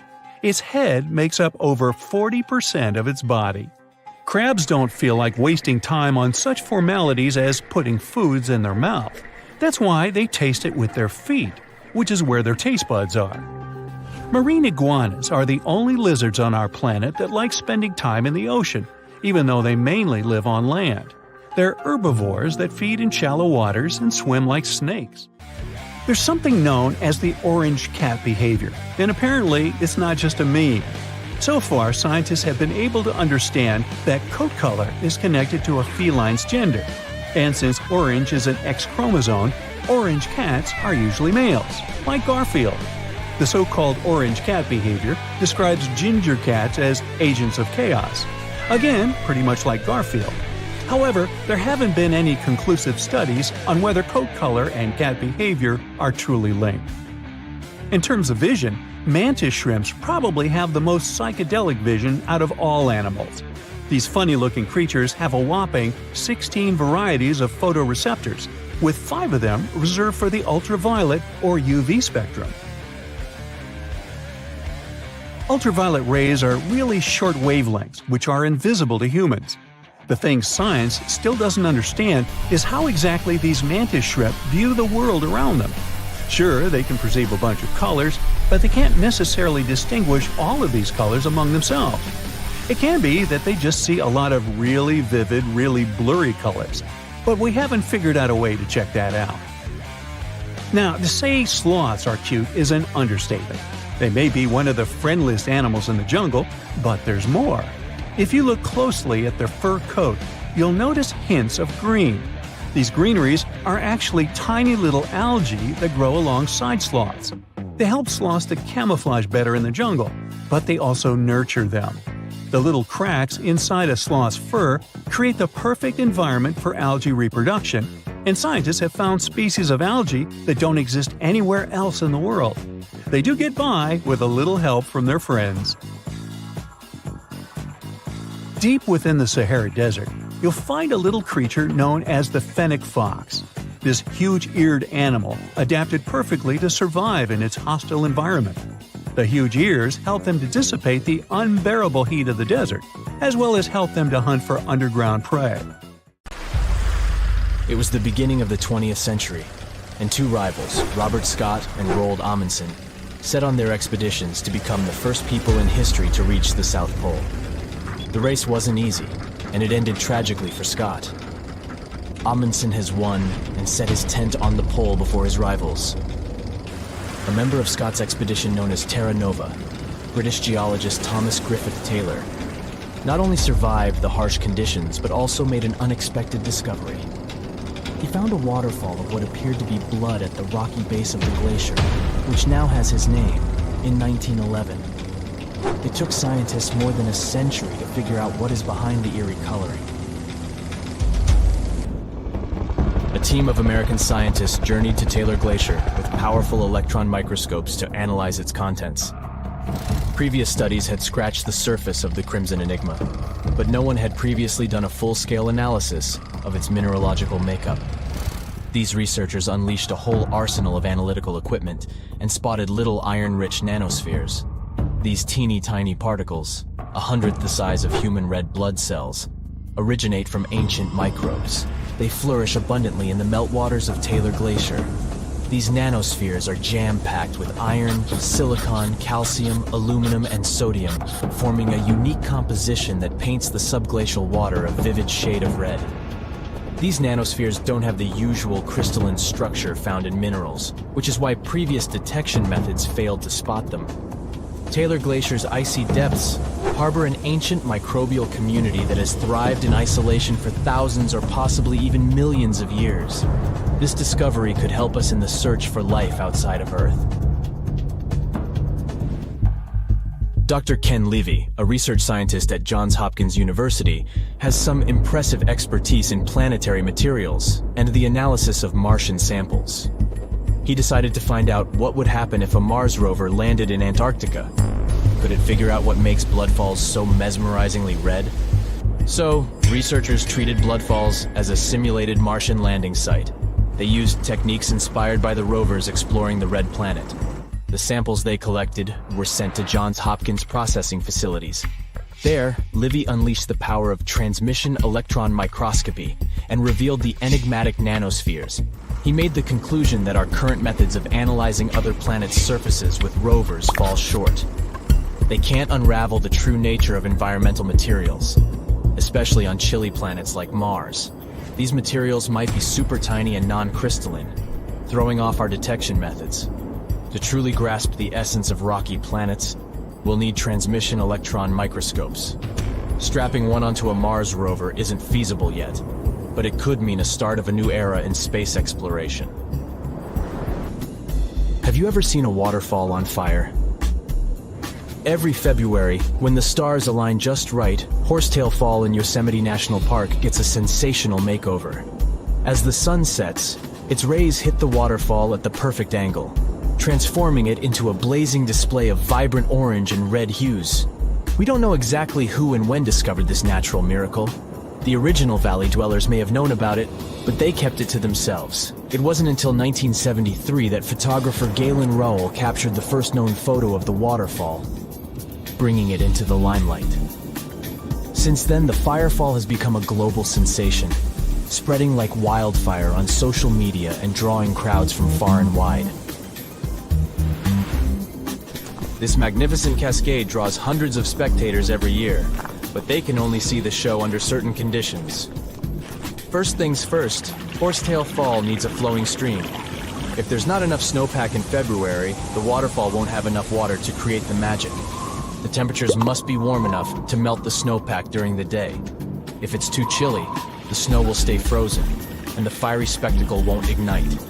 Second, we need a clear western sky at sunset. Those sunbeams need a straight path to hit Horsetail Fall and make it come alive. And since the weather in Yosemite is ever-changing, clouds can magically clear up just in time for the show. If all the conditions are just right, you'll witness the Yosemite firefall in all its glory for about 10 minutes. The mystery of the sailing stones in California's Death Valley National Park has puzzled scientists for years. Heavy stones seem to have a mind of their own and move across Racetrack Playa, a dried-up lake bed. They leave behind a trail on the cracked mud. There were all kinds of theories to explain this phenomenon, from magnetic fields or dust devils, which are strong whirlwinds, to mischievous pranksters. No one has actually witnessed these rocks in action, which only added to the mystery. In 2006, a NASA scientist named Ralph Lorenz entered the scene. He was studying weather conditions on other planets, but he couldn't resist the allure of Death Valley and those elusive sailing stones. He had an eureka moment while tinkering at his kitchen table with a Tupperware container. Lorenz filled the container with water, leaving a small rock poking out, and chucked it in the freezer. Then he placed this icy construction in a big tray of water with sand at the bottom and gently blew on it. The rock began to glide across the water, leaving a trail in the sand. Lorenz had been studying how ice can make big rocks float and move along tidal beaches in the Arctic Sea. Applying this knowledge, he and his research team figured out that, under certain winter conditions in Death Valley, enough water and ice could form to make the rocks float across Racetrack Playa in a light breeze. And as they glided, they left their mark in the muddy terrain. The River of Five Colors, Cano Cristales in Colombia, has the unofficial title of the most beautiful river in the world. For most of the year, it looks like any other regular river. The real magic happens between the wet and dry seasons, when the water level is just perfect. This unique river floor is lined with a special plant, and when the conditions are right, it bursts into a dazzling display of colors. Think vibrant reds, stunning yellows, and lush greens, all mingling with the blue water. It's like stepping into a living rainbow with 1,000 shades in between. This phenomenal display only lasts for a few weeks, from September through November. During Colombia's wet season, the river flows too fast and deep, covering up the river floor and denying the plant the sunlight it needs to turn red. And in the dry season, there's simply not enough water to support the vibrant life in the river. So you have to catch it at just the right time. The reason behind Maldivian beaches glowing in the dark at night isn't a mystery, but it doesn't make them any less impressive. It happens thanks to the bioluminescent plankton. These tiny creatures are like little underwater disco balls, emitting a cool blue glow when they are agitated or on the move. Imagine walking along the shoreline and leaving behind glowing footprints. You can even take a night swim amongst these magical plankton. Researchers have discovered that their bioluminescence is actually a clever defense mechanism against predators. When these microorganisms flash their little blue lights, it disorients and surprises their attackers. The plankton produces this light using a chemical called luciferin. These enchanting plankton can appear at any time of the year. The best chances of seeing them in all their glowing glory are from June to December. During this period, there's a higher volume of plankton in the seas of the Maldives, creating the perfect conditions for a luminous show after the sun sets and the night sky takes over. You'll only witness the magic of bioluminescent plankton when tidal currents bring them close to the shore in large numbers. It's hard to predict exactly when this spectacular show will happen, so make sure to do your research and prepare to take photos with a high ISO to capture it, exactly like it looks in travel catalogs.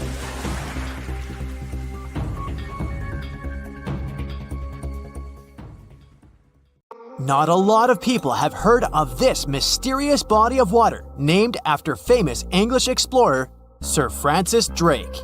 Even though Drake himself never sailed through these waters, one of his ships did pass near this location and discovered a connection between the Atlantic and Pacific Oceans. That's how the area got named the Drake Passage in 1578. Soon enough, the passage became known for some mysterious disappearances. It got the reputation of being the roughest and most unpredictable stretch of water in the world. It's now known for its strong winds and rough seas, with waves that can reach up to 60 feet in height. The passage also has powerful currents with speeds never seen before. Does it sound like a good start to an adventure book? Sure, it doesn't make the place any less real. If you ever decide to travel between the southern tip of South America and the southern tip of the Antarctic Peninsula, you will come across the infamous Drake Passage. We call this place the Drake Passage today, but locals still believe it should be named after Spanish explorer Francisco de Oces. He was a Spanish navigator who, in 1525, led the first known European expedition to navigate the Drake Passage. The trip was part of an attempt of Spain to find a new route to the Spice Islands in the East Indies. Oces and his two ships, the San Lesmes and the Santiago, sailed through the Strait of Magellan and into the Drake Passage, where they encountered treacherous weather and rough seas. Despite the difficulties, they successfully navigated the passage and became the first Europeans known to have done so.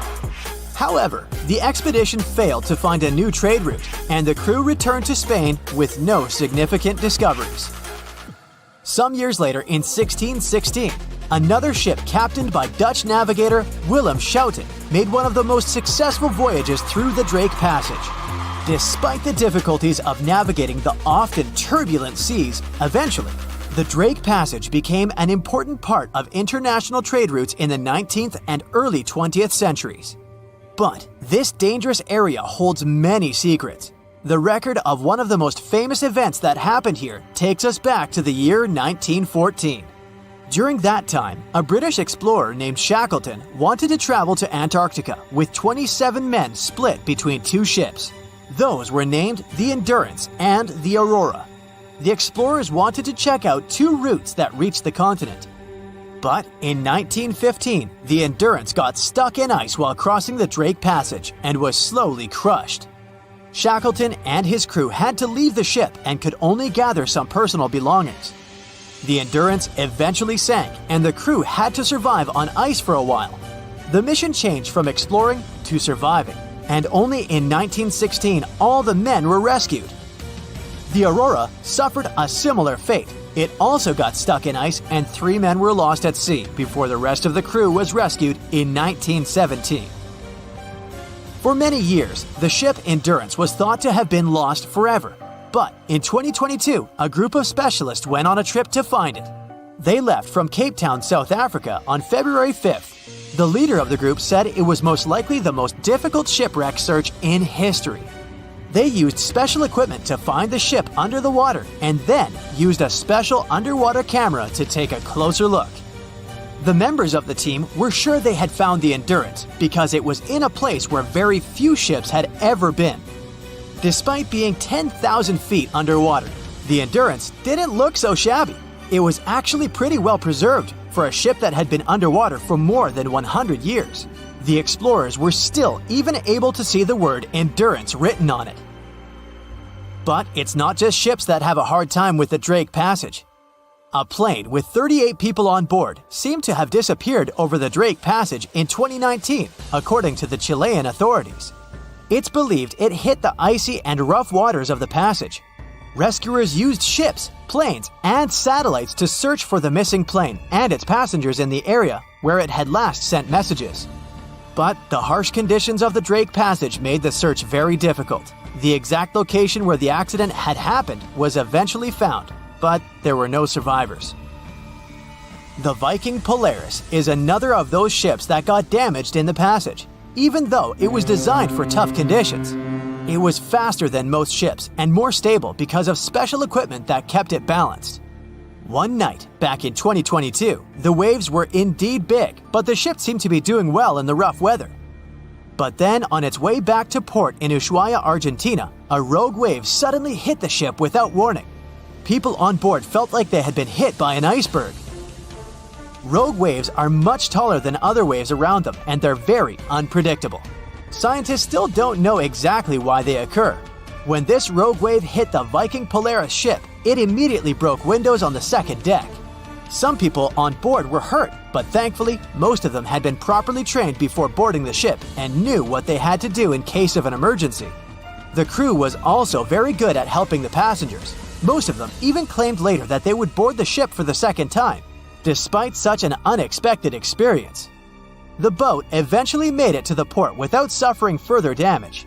What makes this region so hard to cross, though? For starters, the Drake Passage is a wide and deep area of water.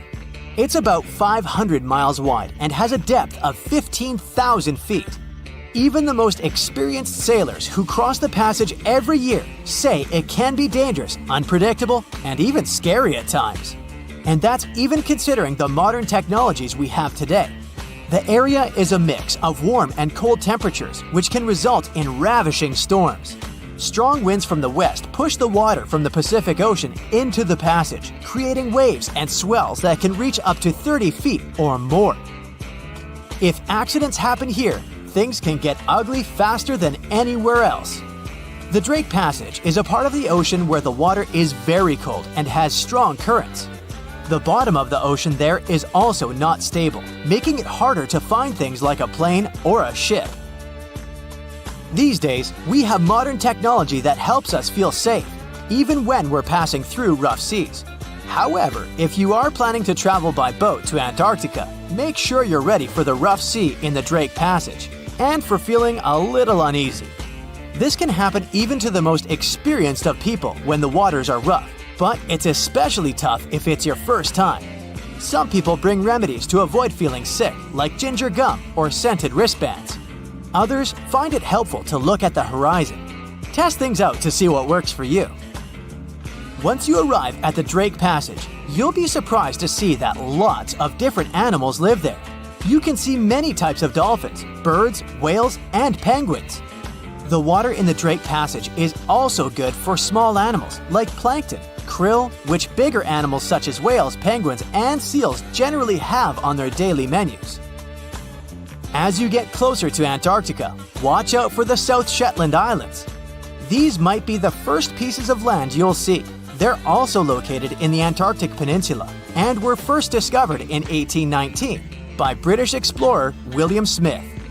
The South Shetland Islands are home to severe active volcanoes, including Deception Island and Mount Fenton. The islands are also where you can find a number of endemic species, including the South Shetland Islands Gentoo penguin, which is only found on this piece of land. A bridge, a very helpful structure that traces back to the Neolithic times. The oldest bridge in the world, at least the one that is still standing, is the Archaeology Bridge, built more than 3,000 years ago.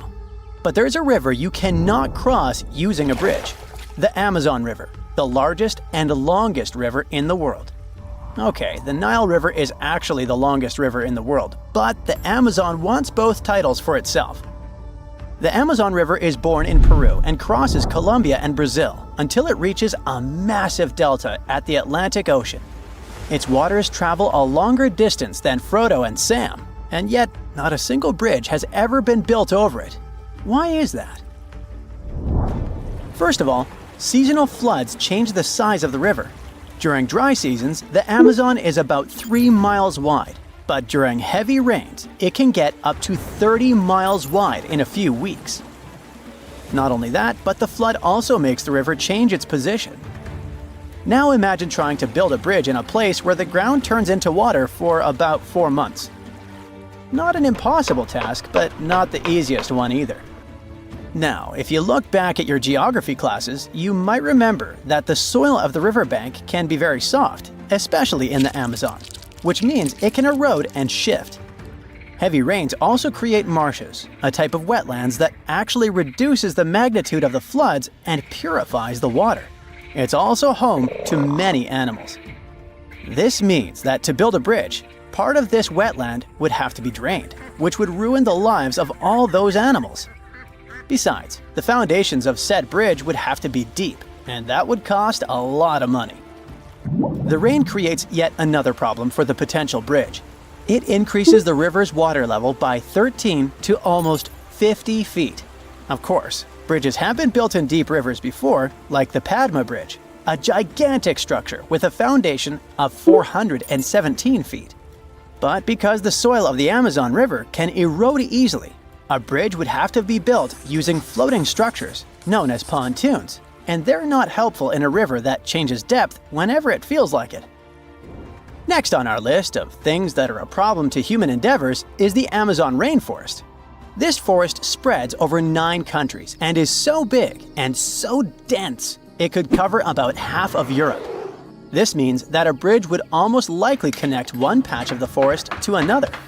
A pointless improvement to the lives of capybaras and jaguars. Of course, the real users of such a bridge would be humans.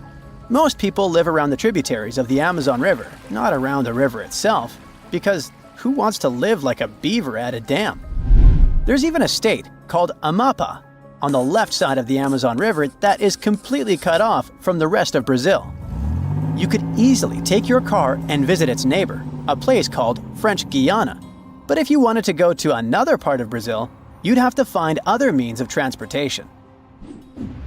Aside from small riverside populations that live right on the riverside, of the Amazon, bigger cities were built near tributary rivers, like the Rio Negro, which has a bridge, by the way, and the Nanay River in Peru.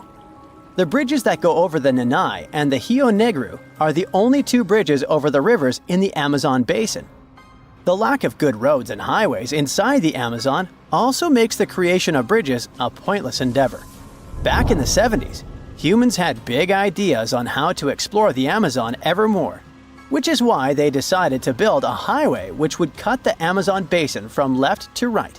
The road, called the Trans-Amazonian Highway, was supposed to bring people to the heart of the Amazon. But it seems like the difficulties of building more than 2,000 miles of road inside a dense rainforest were not foreseen. Halfway through, the project was abandoned because it was super expensive and problematic. Nowadays, highways in the Amazon basin are always flooded, filled with holes and mud. This whole situation creates a ripple effect. People don't live near the river because it's hard to access it. The roads don't go there either, because it's hard to build them. Which in turn makes even fewer people want to settle on the banks of the Amazon River, because they have no roads to get them there. So, if there are no roads and no bridges, how do people live there? You're not gonna believe this, but the riverside population uses a very old but reliable invention called a boat. The Amazon River is fully navigable, and the people that live there use it like a road.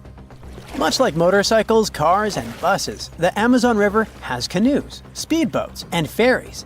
There's even a very specific ferry called Obidense, transporting people to the municipality of Óbidos, hence the name. Locals do everything on boats.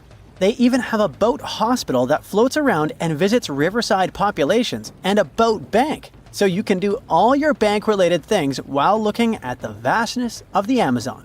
Honestly, genius invention. The downside to this lack of bridges is that it stops us from exploring the truly hidden gems of the world. In the Amazon, for example, there are over 10,000 undiscovered archaeological sites. We may never be able to dig out stuff like fortified villages, geoglyphs, and many other structures.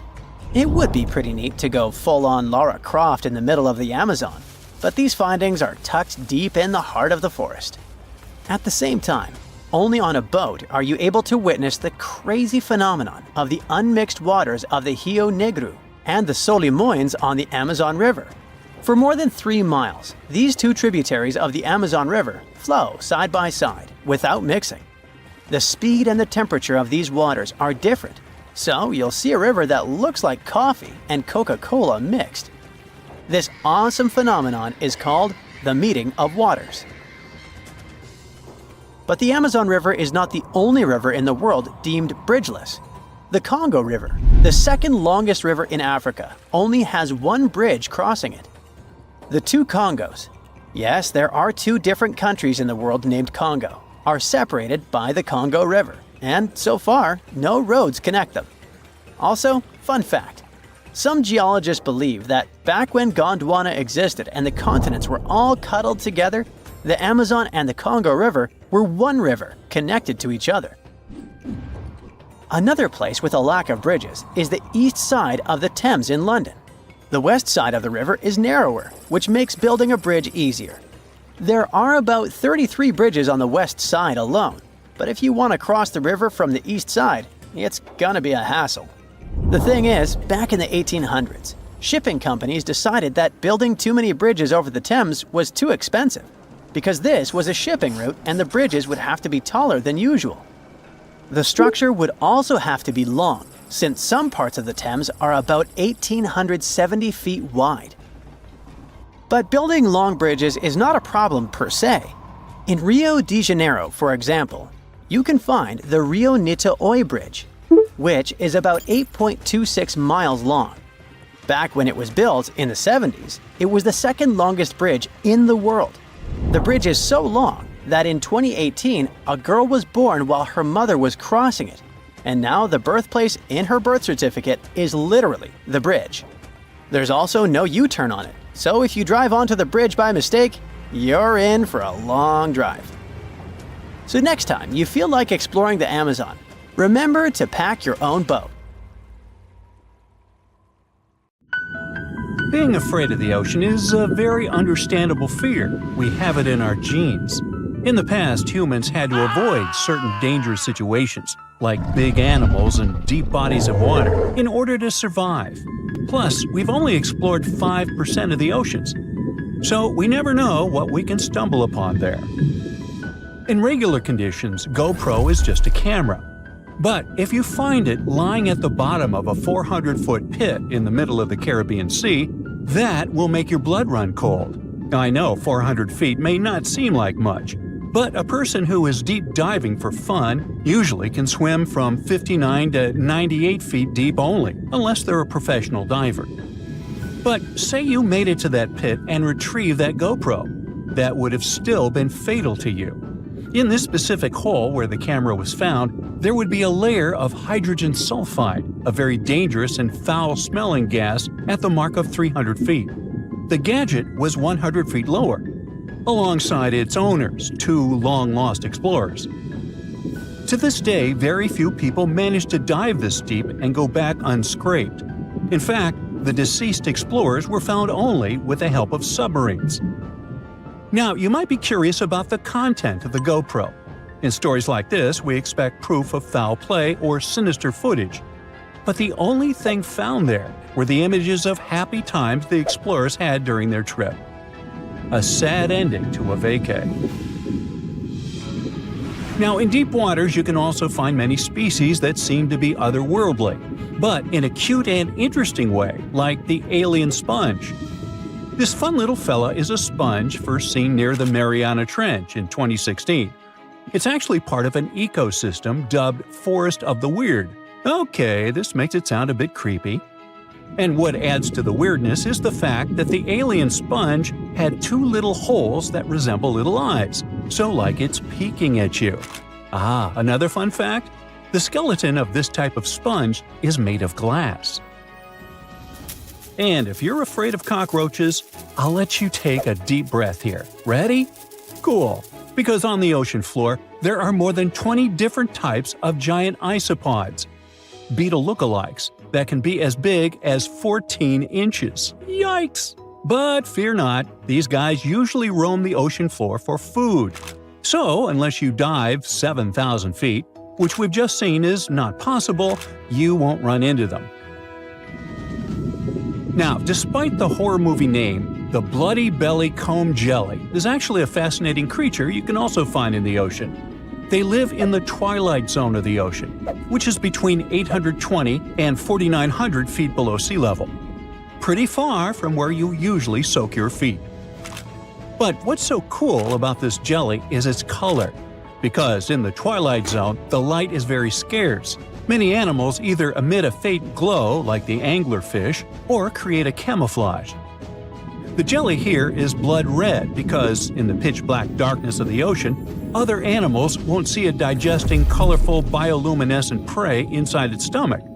Besides, the jelly has a row of combs that spark a very beautiful iridescent light. Beautiful and lethal. Humans also have their fair share of contribution to the weird fest that is the ocean floor. Depending on where you swim, you might just find parts of rocket engines used during the Apollo program.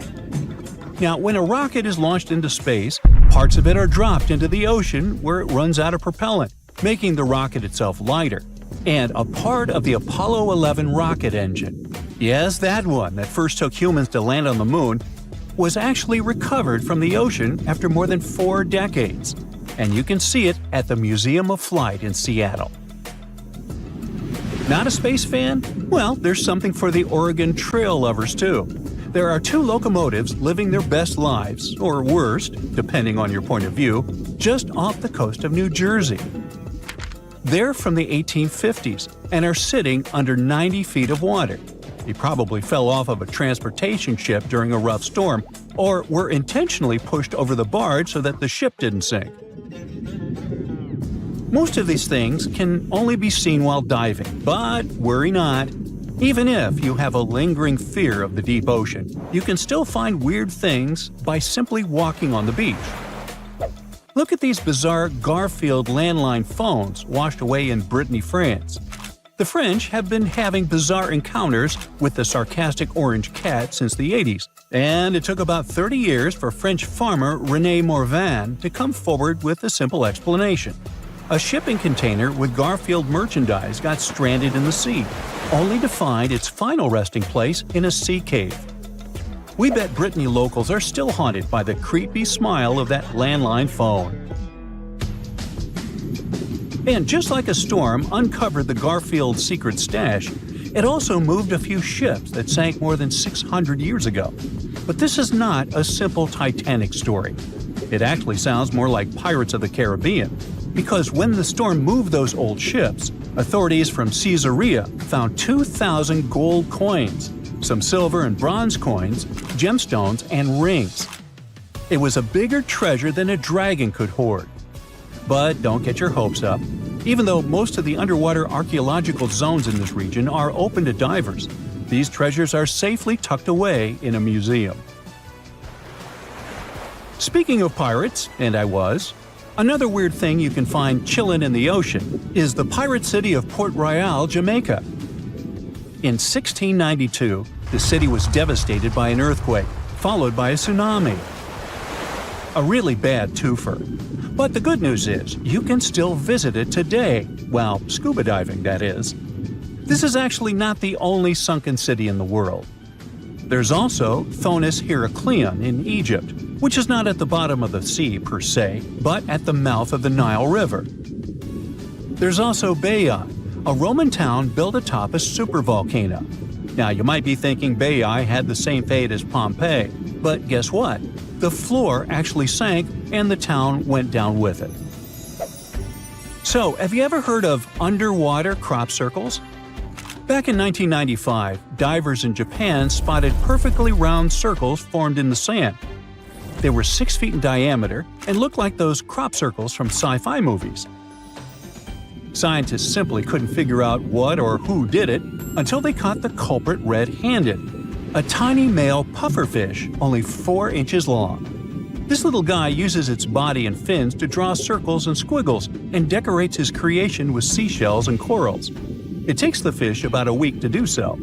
All this hard work is part of a mating ritual, and if a female pufferfish likes the art, she will lay her eggs there, right in the center. The circular design of the underwater crop circle actually channels fresh water to the middle of the circle, the ideal scenario for the eggs to develop. And guess what? After she lays the eggs, the female pufferfish leaves, and it's the male that tends the eggs. But just in case fishes are not your thing, we can also offer you a cargo of rubber duckies, turtles, beavers, and frogs, 28,000 of them to be exact. These bath toys were traveling from China to the US, but much like our friend Garfield, were caught in a storm in 1992. From the North Pacific, our friendly duckies and beavers made their way to the UK by 2007, but some were bolder and traveled to Australia, Indonesia, Chile, Hawaii, and even Alaska. Now, have you ever seen a strange thing washed up by the beach? Let us know in the comments. Bye. If you need to cross a river, always check the conditions first.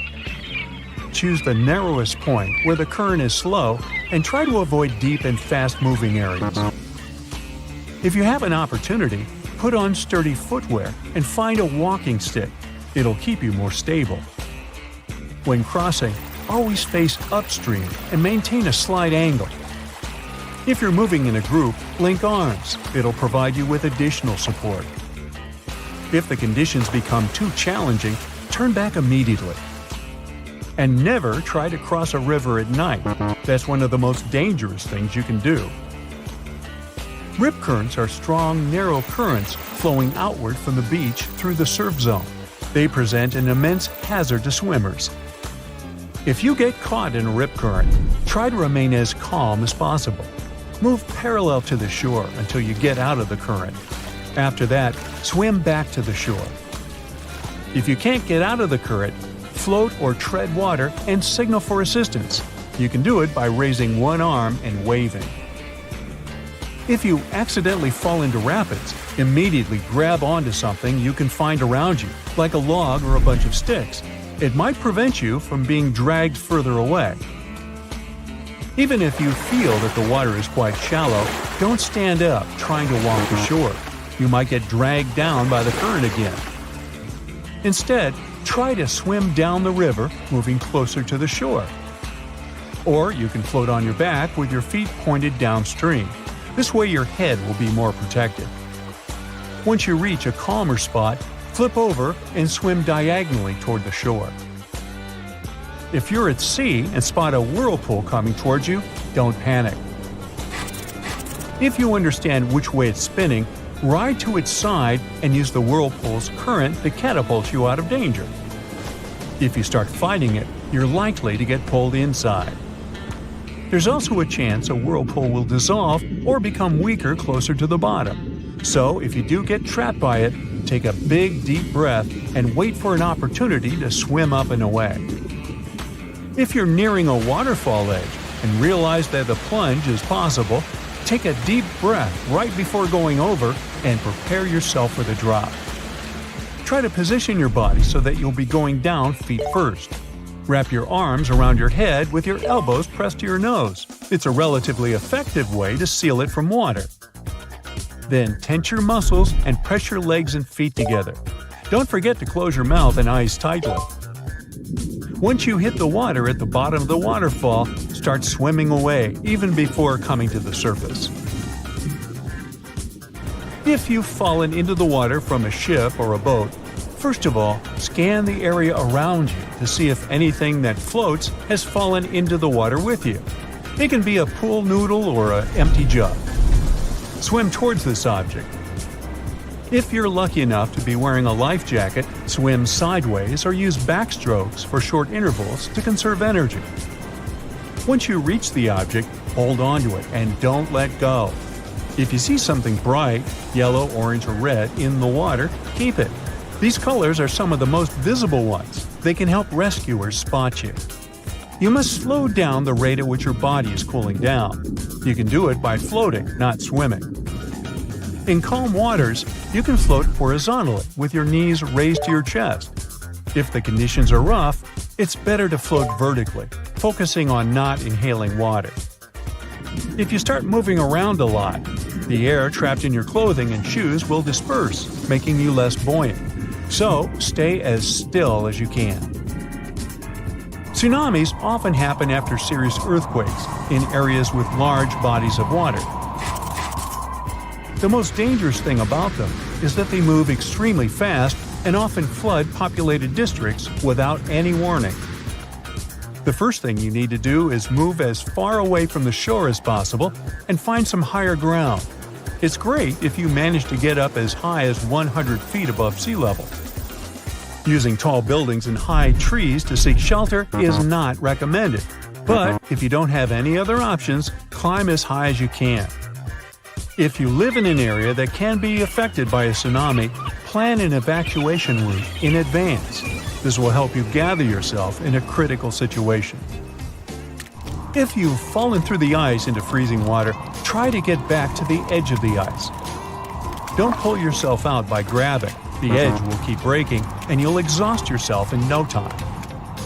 Kick your legs until your body is positioned horizontally in the water. After that, get out of the water and onto the ice like a seal.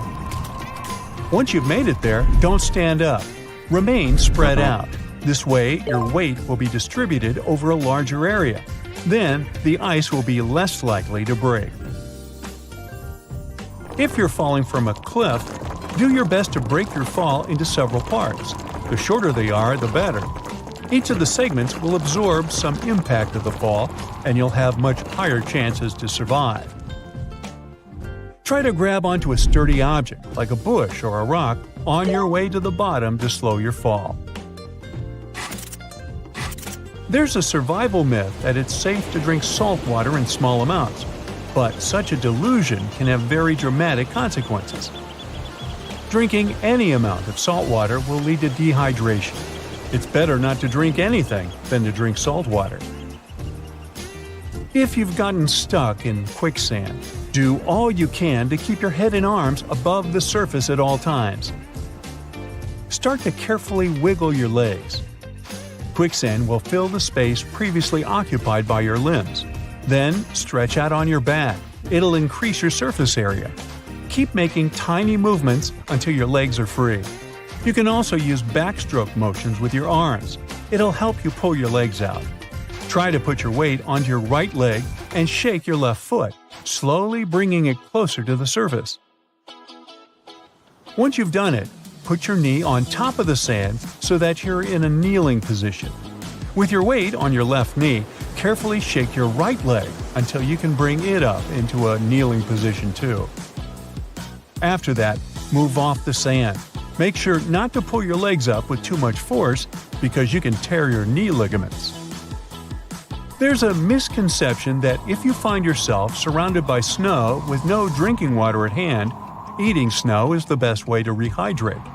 Unfortunately, it's false, and eating snow can lead to further dehydration. Once you put some snow in your mouth, your body has to start a process that will melt the snow and warm it. To do it, you'll need to spend a lot of energy, and it will make you lose liquids faster. Plus, eating snow can result in hypothermia. This condition is twice as dangerous if you're on your own. The chances are that snow contains harmful bacteria that can make you sick. But if you don't have any other solution, melt the snow you're going to consume in your hands first, and stay away from the snow that doesn't look fresh and white. If you're lost in the wilderness, find a stream or a small creek and follow it until it merges with a larger river. It will take you to a more developed and inhabited area where you'll get help.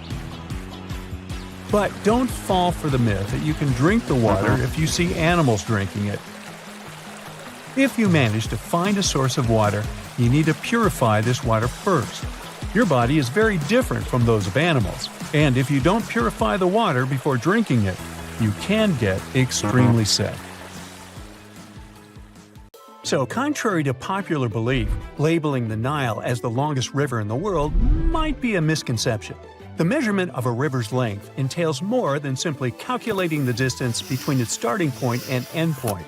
Rivers are intricate systems comprised of various tributaries, which significantly impact their overall length. In fact, when accounting for these tributaries, the initial figure can increase up to threefold, exemplified by the Mississippi River. From its origin in Itasca to its conclusion in New Orleans, the measurement suggests one length. However, the inclusion of the Missouri River alters this perception entirely. This discrepancy has fueled ongoing debates regarding the Nile's length compared to that of the Amazon River. Despite Google's recognition of the Nile as the longest river worldwide, it may not fully align with the factual reality. That's a nice way to put it. To comprehend this concept, envision rivers as the veins within a human body. It would be inaccurate to assume that a 6-foot-tall individual only has 6 feet of veins, right? Veins intricately weave throughout the entire body, much like a vast network. Rivers operate under the same principle, and the length of the main river is not the sole consideration. The extensive network of tributaries holds equal importance. Meanwhile, atmospheric rivers are fascinating meteorological occurrences, characterized by air currents that transport incredible amounts of water vapor all the way from the Amazon rainforest in northern South America to as far as northern Argentina. These airborne highways serve as essential conduits for the life-giving moisture carried by these airborne rivers, and their influence extends across Brazil's central west, southeast, and south regions, shaping the waterfall patterns in these areas. When these ethereal rivers converge with specific weather conditions, such as a cold front, the latent humidity they bear can transform into much-needed rainfall. This precipitation plays a vital role not only in sustaining the diverse ecosystems of the region, but also supporting Brazil's thriving economy in multiple ways. The significance of this phenomenon is evident as it enables the irrigation of crops, ensuring agricultural productivity and food security.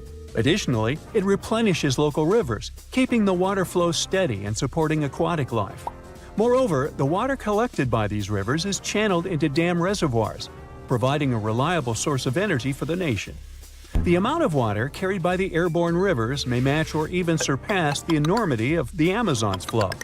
Thus, when we unite the conventional Amazon River with its aerial counterpart, it becomes significantly larger than the Nile. Atmospheric rivers are also observed in the Congo Basin, where the climate is predominantly shaped by the moisture emanating from the Atlantic Ocean and the forests of the Congo Basin. This incredible phenomenon leads to evaporation levels as high as 3 to 6 feet of water per year. These rivers vary in size and strength, but on average, they transport a water vapor volume comparable to the flow at the mouth of the Mississippi River. In rare cases, exceptionally powerful atmospheric rivers can carry up to 15 times that amount. When these rivers reach land, they release the accumulated water vapor, resulting in rainfall or snowfall. Although atmospheric rivers come in various forms, those with high water vapor content and intense winds can cause extreme precipitation and flooding, especially when they linger over flood-prone watersheds. An example of a well-known atmospheric river is the Pineapple Express, a robust system capable of transporting moisture from the tropical regions near Hawaii to the U.S. West Coast. Such events can disrupt travel, trigger mudslides, and lead to significant destruction of life and property. However, not all atmospheric rivers pose risks. Many are weaker systems that provide valuable rain or snow, essential for maintaining water supplies. Plus, they play a critical role in the global water cycle and have a close association with water supply and flood hazards, particularly in the western United States. In addition, for the potential for flooding, atmospheric rivers also contribute to desirable increases in snowpack. A series of atmospheric rivers was responsible for severe winter storms that battered the U.S. West Coast from western Washington to southern California between 2010 and just recently in early 2024, resulting in rainfall ranging from 11 to 25 inches in certain regions. So, if water vapor can be considered a river, it begs the question, what else can be classified as a river?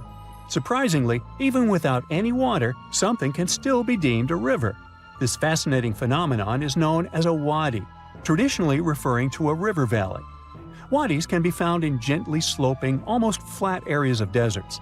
Unlike traditional rivers, wadis lack permanent channels due to the sporadic presence of water flow. As a result, they exhibit braided stream patterns caused by limited water supply and an abundance of sediments. The water that does manage to reach the stream bed percolates down, causing a sudden decrease in energy and significant deposition. Additionally, wadis can develop sediment dams, altering stream patterns during subsequent flash floods. Interestingly, wind also plays a role in sediment deposition within wadis. When wadi sediments are submerged or moist, wind-driven sediments settle on top of them, resulting in a mixture of both water and wind sediments. Rivers can be peculiar not just because they consist of sand or air, but also because of their fascinating coverings.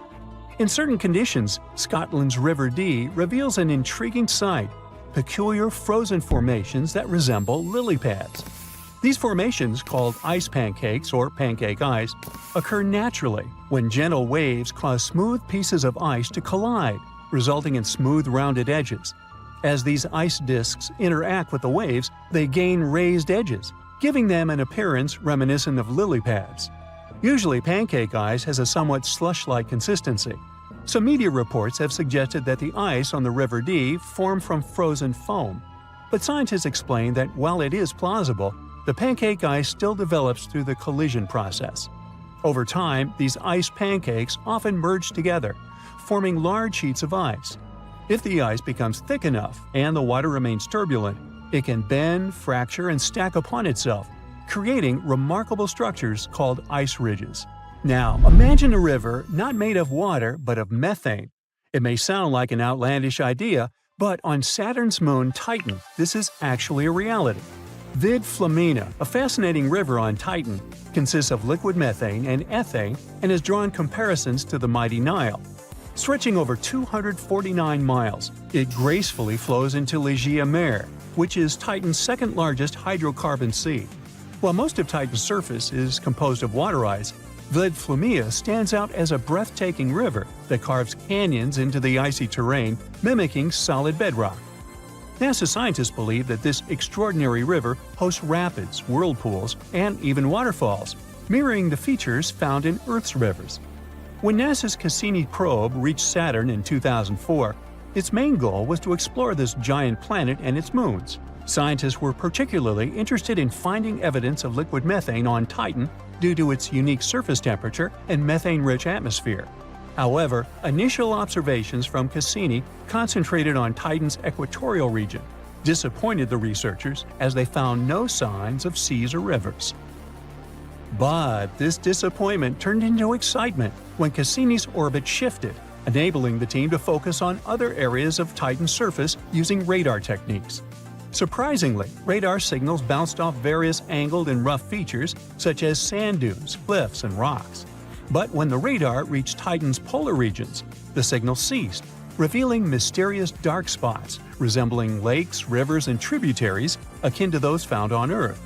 The groundbreaking discovery came in December 2012 when Yanni Radabau, a scientist working with Cassini's team, announced an image captured in September of the same year. The image unveiled a river resembling the Nile, extending over 200 miles in a relatively straight course, indicating a correlation with fault lines similar to other significant rivers nearby. This remarkable flowing body navigates through rugged and inclined terrain, suggesting the occurrence of tectonic processes comparable to those on Earth. Now, of course you know that the Amazon River is famous for its piranhas, bull sharks, and other creatures you don't want to meet. But there are even more dangerous rivers in the world. The deepest of them, the Congo, goes so far down in some sections that even light can't reach there. It's the only major river that crosses the equator twice and carries enough water to fill more than 13 Olympic-sized swimming pools into the Atlantic Ocean every second. Wow! Even the most experienced boaters have trouble passing through all of the river's strong currents, rapids in its upper part, and waterfalls and gorges in the lower section. The Congo currents are so fast and powerful that they even divide animals like mountains and oceans do. There are new species of fish evolving separately on the two banks as they can't reach the other side and breed with each other. One of the most dangerous types of fish living here is the Goliath tigerfish. These monsters, that grow up to 5 feet and travel at the speed of 25 miles per hour, are relatives of piranhas. Their mouths are full of vicious, razor-sharp teeth. Their females lay hundreds of thousands of eggs, and the offspring are predators from birth. You have a good reason to fear the Goliath tigerfish, as they're the only freshwater fish in Africa that have attacked crocodiles and even humans. Okay, not swimming there. There are dense jungles and more hungry wildlife, including snakes and some aggressive hippos, all along the river. Still, it's used as a water highway in Central Africa, so barges traveling on it for weeks are often crowded with up to 2,000 people and capsize every now and then. And if you believe the local folklore, there's one more thing to be afraid of. the one who stops the flow of the rivers, a dinosaur-like beast that is said to live in the Congo River basin. There have been over 100 sightings over the last century, but no one can provide solid evidence the beast is real. At the turn of the 21st century, there was a series of terrible, mysterious stories on the Kali River in Asia. Something described as a mud-colored water pig would drag swimmers underwater in front of terrified eyewitnesses. British biologist Jeremy Wade stepped up to crack the case. He noticed that all the scary incidents were happening in one specific spot, stretching about 4 miles. Villagers told him this creature was growing big and bad from all the food it got. Wade examined the water with a depth sounder and thought it could have been a whirlpool. Then the monster dragged a domestic water buffalo into the water. The buffaloes are big and heavy, so the creature that attacked it would have to be super strong. Saltwater crocodiles don't go so far inland, and the most common local species of crocodiles don't live in cold waters. There were no bull sharks in the area either. Finally, Wade spotted several goonch catfish underwater. Some of them were human-sized. They couldn't capture these monsters with a regular fishing rod, but a special ceremonial construction did the job. The largest fish was 6 feet 7 inches long and 3 times the weight of an average gaunch. It was large enough to take down a human or a large animal, but Wade mentioned there could be even bigger ones living in the Kali River. The Orinoco River in South America is dangerous to navigate because of some crazy curves and strong underwater currents. It's easy to get lost here, even if you have your GPS on. There are sudden waterfalls all along, and you must be prepared to handle those to survive. The river is the only home to a rare Orinoco crocodile and has some pretty scary-looking vampire fish swimming around. This payara fish has sharp, spiky daggers that line their gums and 2 elongated fangs that rise from their lower jaws. Could probably use an orthodontist and some braces, you think? It's a ferocious hunter constantly looking for the next victim, which is going to be a medium or large-sized fish. If a human catches a payara, it will defend itself, leaving cuts, nips, and bites, but there are no known cases of this cutie taking a human life. Well, that's good. The Yellow River in China received its name after its color, but it wasn't always this yellow. It was first formed at least 30 million years ago and shifted its course over 30 times over the centuries. Yellow sediments moving downstream from a plateau in the distance transformed it from clear to muddy. This fine-grained substance piled up at the bottom of the river and formed natural dams. The huge amounts of water that the river carries need to find their way to the sea, and that's when major floods happened, taking several million lives in various epochs. The locals tried to solve the problem by building higher and higher levees, but it only made things worse. Water coming out of the river would now have nowhere to back up, as the riverbed was higher than the surrounding land. This even shifted the river's mouth. Now there are massive dams and dikes all along the river to try to contain it. The Parana River is the second longest in Latin America and has many tributaries. They flow in from the highlands near the Andes, and there's a huge drainage in the wet season. This makes the river a perfect home for, guess what, piranhas. There are 30 to 60 species of these scary fish in the Parana waters. In late 2013, they attacked bathers cooling off by the water on a hot day. People started running out of the river as they felt something was biting them in the water. Luckily, no one lost their lives in the accident, but it's still considered one of the most audacious piranha attacks ever recorded.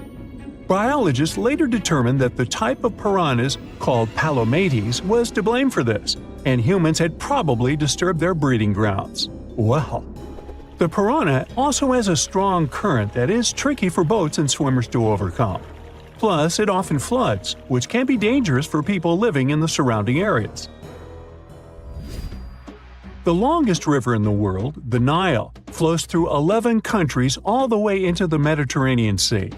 Expeditions have spent centuries looking for its source, and no one still knows for sure where this mighty river begins. Adding to the mystery, the Nile takes an unexpected turn right in the middle of the Sahara. Scientists have figured out the reason is a massive underground rock formation from millions of years ago. The Nile has served as the most important water highway for civilizations through centuries, but it has some pretty dangerous inhabitants, like crocodiles that grow to be 20 feet long, which is slightly more than the height of an average giraffe. These bad guys can reach a speed of 30 miles per hour on land and take the lives of a couple hundred people every year. Hippopotamuses that also live here sometimes go after boats, and venomous snakes like the black mamba and the Egyptian cobra add to the mix. One of the most dangerous creatures on the Nile is the mosquito, as they carry around all sorts of diseases that affect hundreds of thousands of people. The Brahmaputra River in Asia carries water from the mighty Himalayas.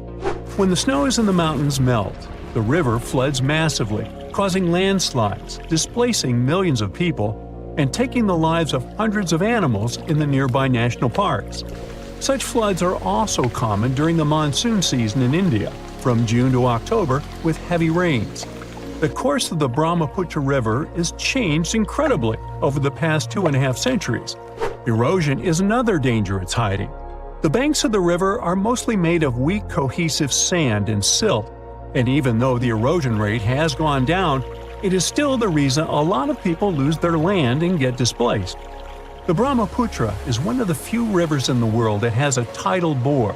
That's a strong tidal wave that pushes up the river against the current where a river empties into an ocean or sea. And there you have it.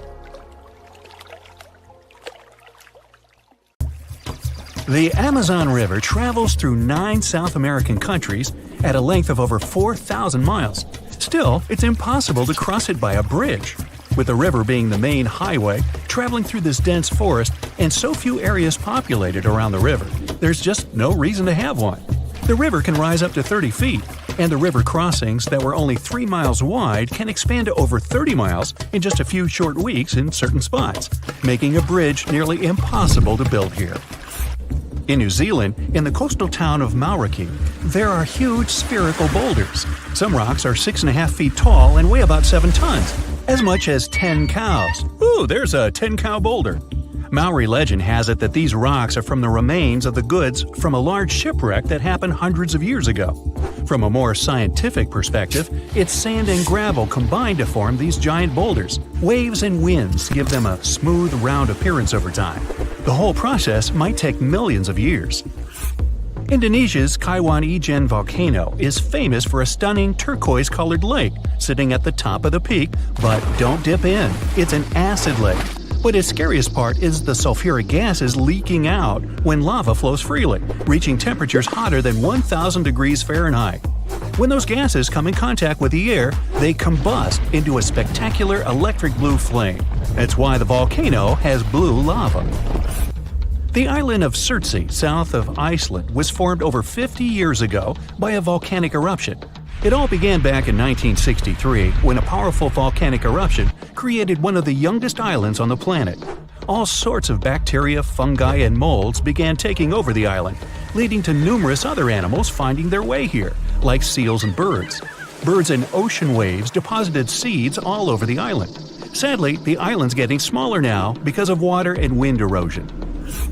Located off the coast of Brazil, there's an island called… I'm a bit rusty on my Portuguese, so here it is on the screen. It looks perfectly untouched and pristine. Bad news? Dangerous snakes overrun it completely, so take a doctor with you in case you want to go there. Over 4,000 of the golden lancehead vipers inhabit this island. These 3-foot-long snakes are among the most venomous in the entire world. I think I'll skip that. Landing down under, you can see the Opera House, Uluru, lots of kangaroos, and catch the strangest wave of the world, Wave Rock in Western Australia. It's not made of water, but stone. It can be up to 50 feet tall and almost 300 feet long. It's especially incredible after rains in winter when the Western Australian wildflowers fill up the entire landscape. In Atlanta, there's a World of Coca-Cola museum. The formula for the secret recipe is in a large security vault, heavily guarded at all times. Only a handful of people can get through those vault doors. Since its creation in 1886, the company has kept it a secret for only the most honest employees. In 2006, a former worker tried to sell the formula to Pepsi, only for Pepsi to call the police and inform Coca-Cola. The Polka Dot Lakes is a must for anyone who is in British Columbia. After the summer's scorching heat evaporates the lake's water, it leaves behind yellow, blue, and green water spots. These pools are full of all sorts of minerals, like sodium, calcium, and magnesium sulfates that get concentrated in the pools. You can't get too close or even dip your feet into them. A fence protects the entire lake with a sign about how culturally and ecologically sensitive the area is. In Death Valley, California, there's a mystery of the sailing stones.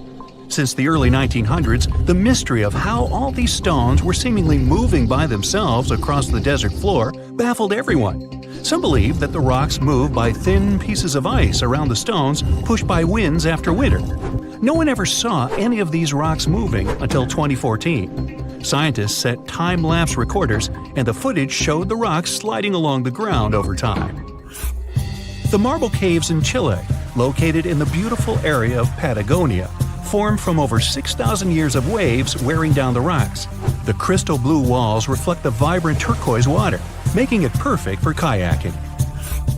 Walking in Chestnut Ridge Park in New York, one can see an eternal flame. What makes this one stand out, though, is it's underneath a waterfall. Occasionally, the flame will go out for short periods, but it will light up again.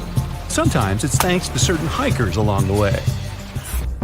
If you ever stop your car on a magnetic hill in New Brunswick, Canada, you'll see the car might start rolling backwards up the hill, all by itself. While it looks like it's moving the wrong way, this is just an illusion. There are several hills like this all around the world. What looks like an incline is the opposite, all because there's no horizon for perspective. The brightest bioluminescent bay in the world, called Puerto Mosquito, is located off the coast of Puerto Rico. The bay is named for the pirate Roberto Cofresi and his small boat El Mosquito, not after those annoying insects.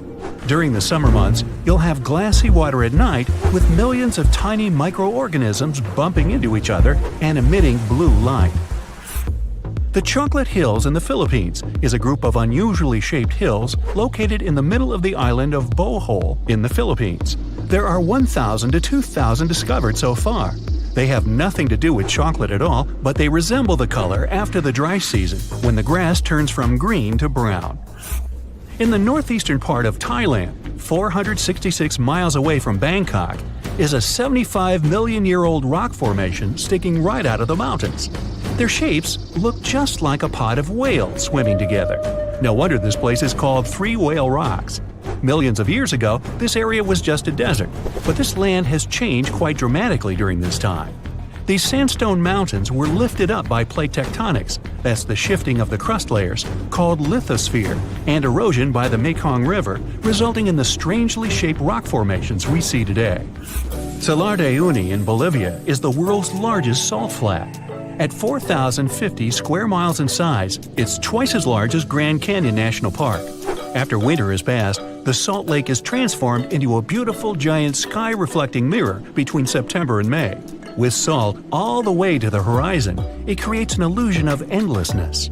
The thin layer of water left over from ice melting creates a shimmering effect of the sky, making it one of the best places to visit in the world. The Catambo River in Venezuela might be the stormiest place in the world, with nearly 300 storm days a year.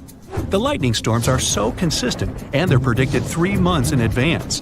During the wet season in October, you might see 30 lightning flashes in a single minute.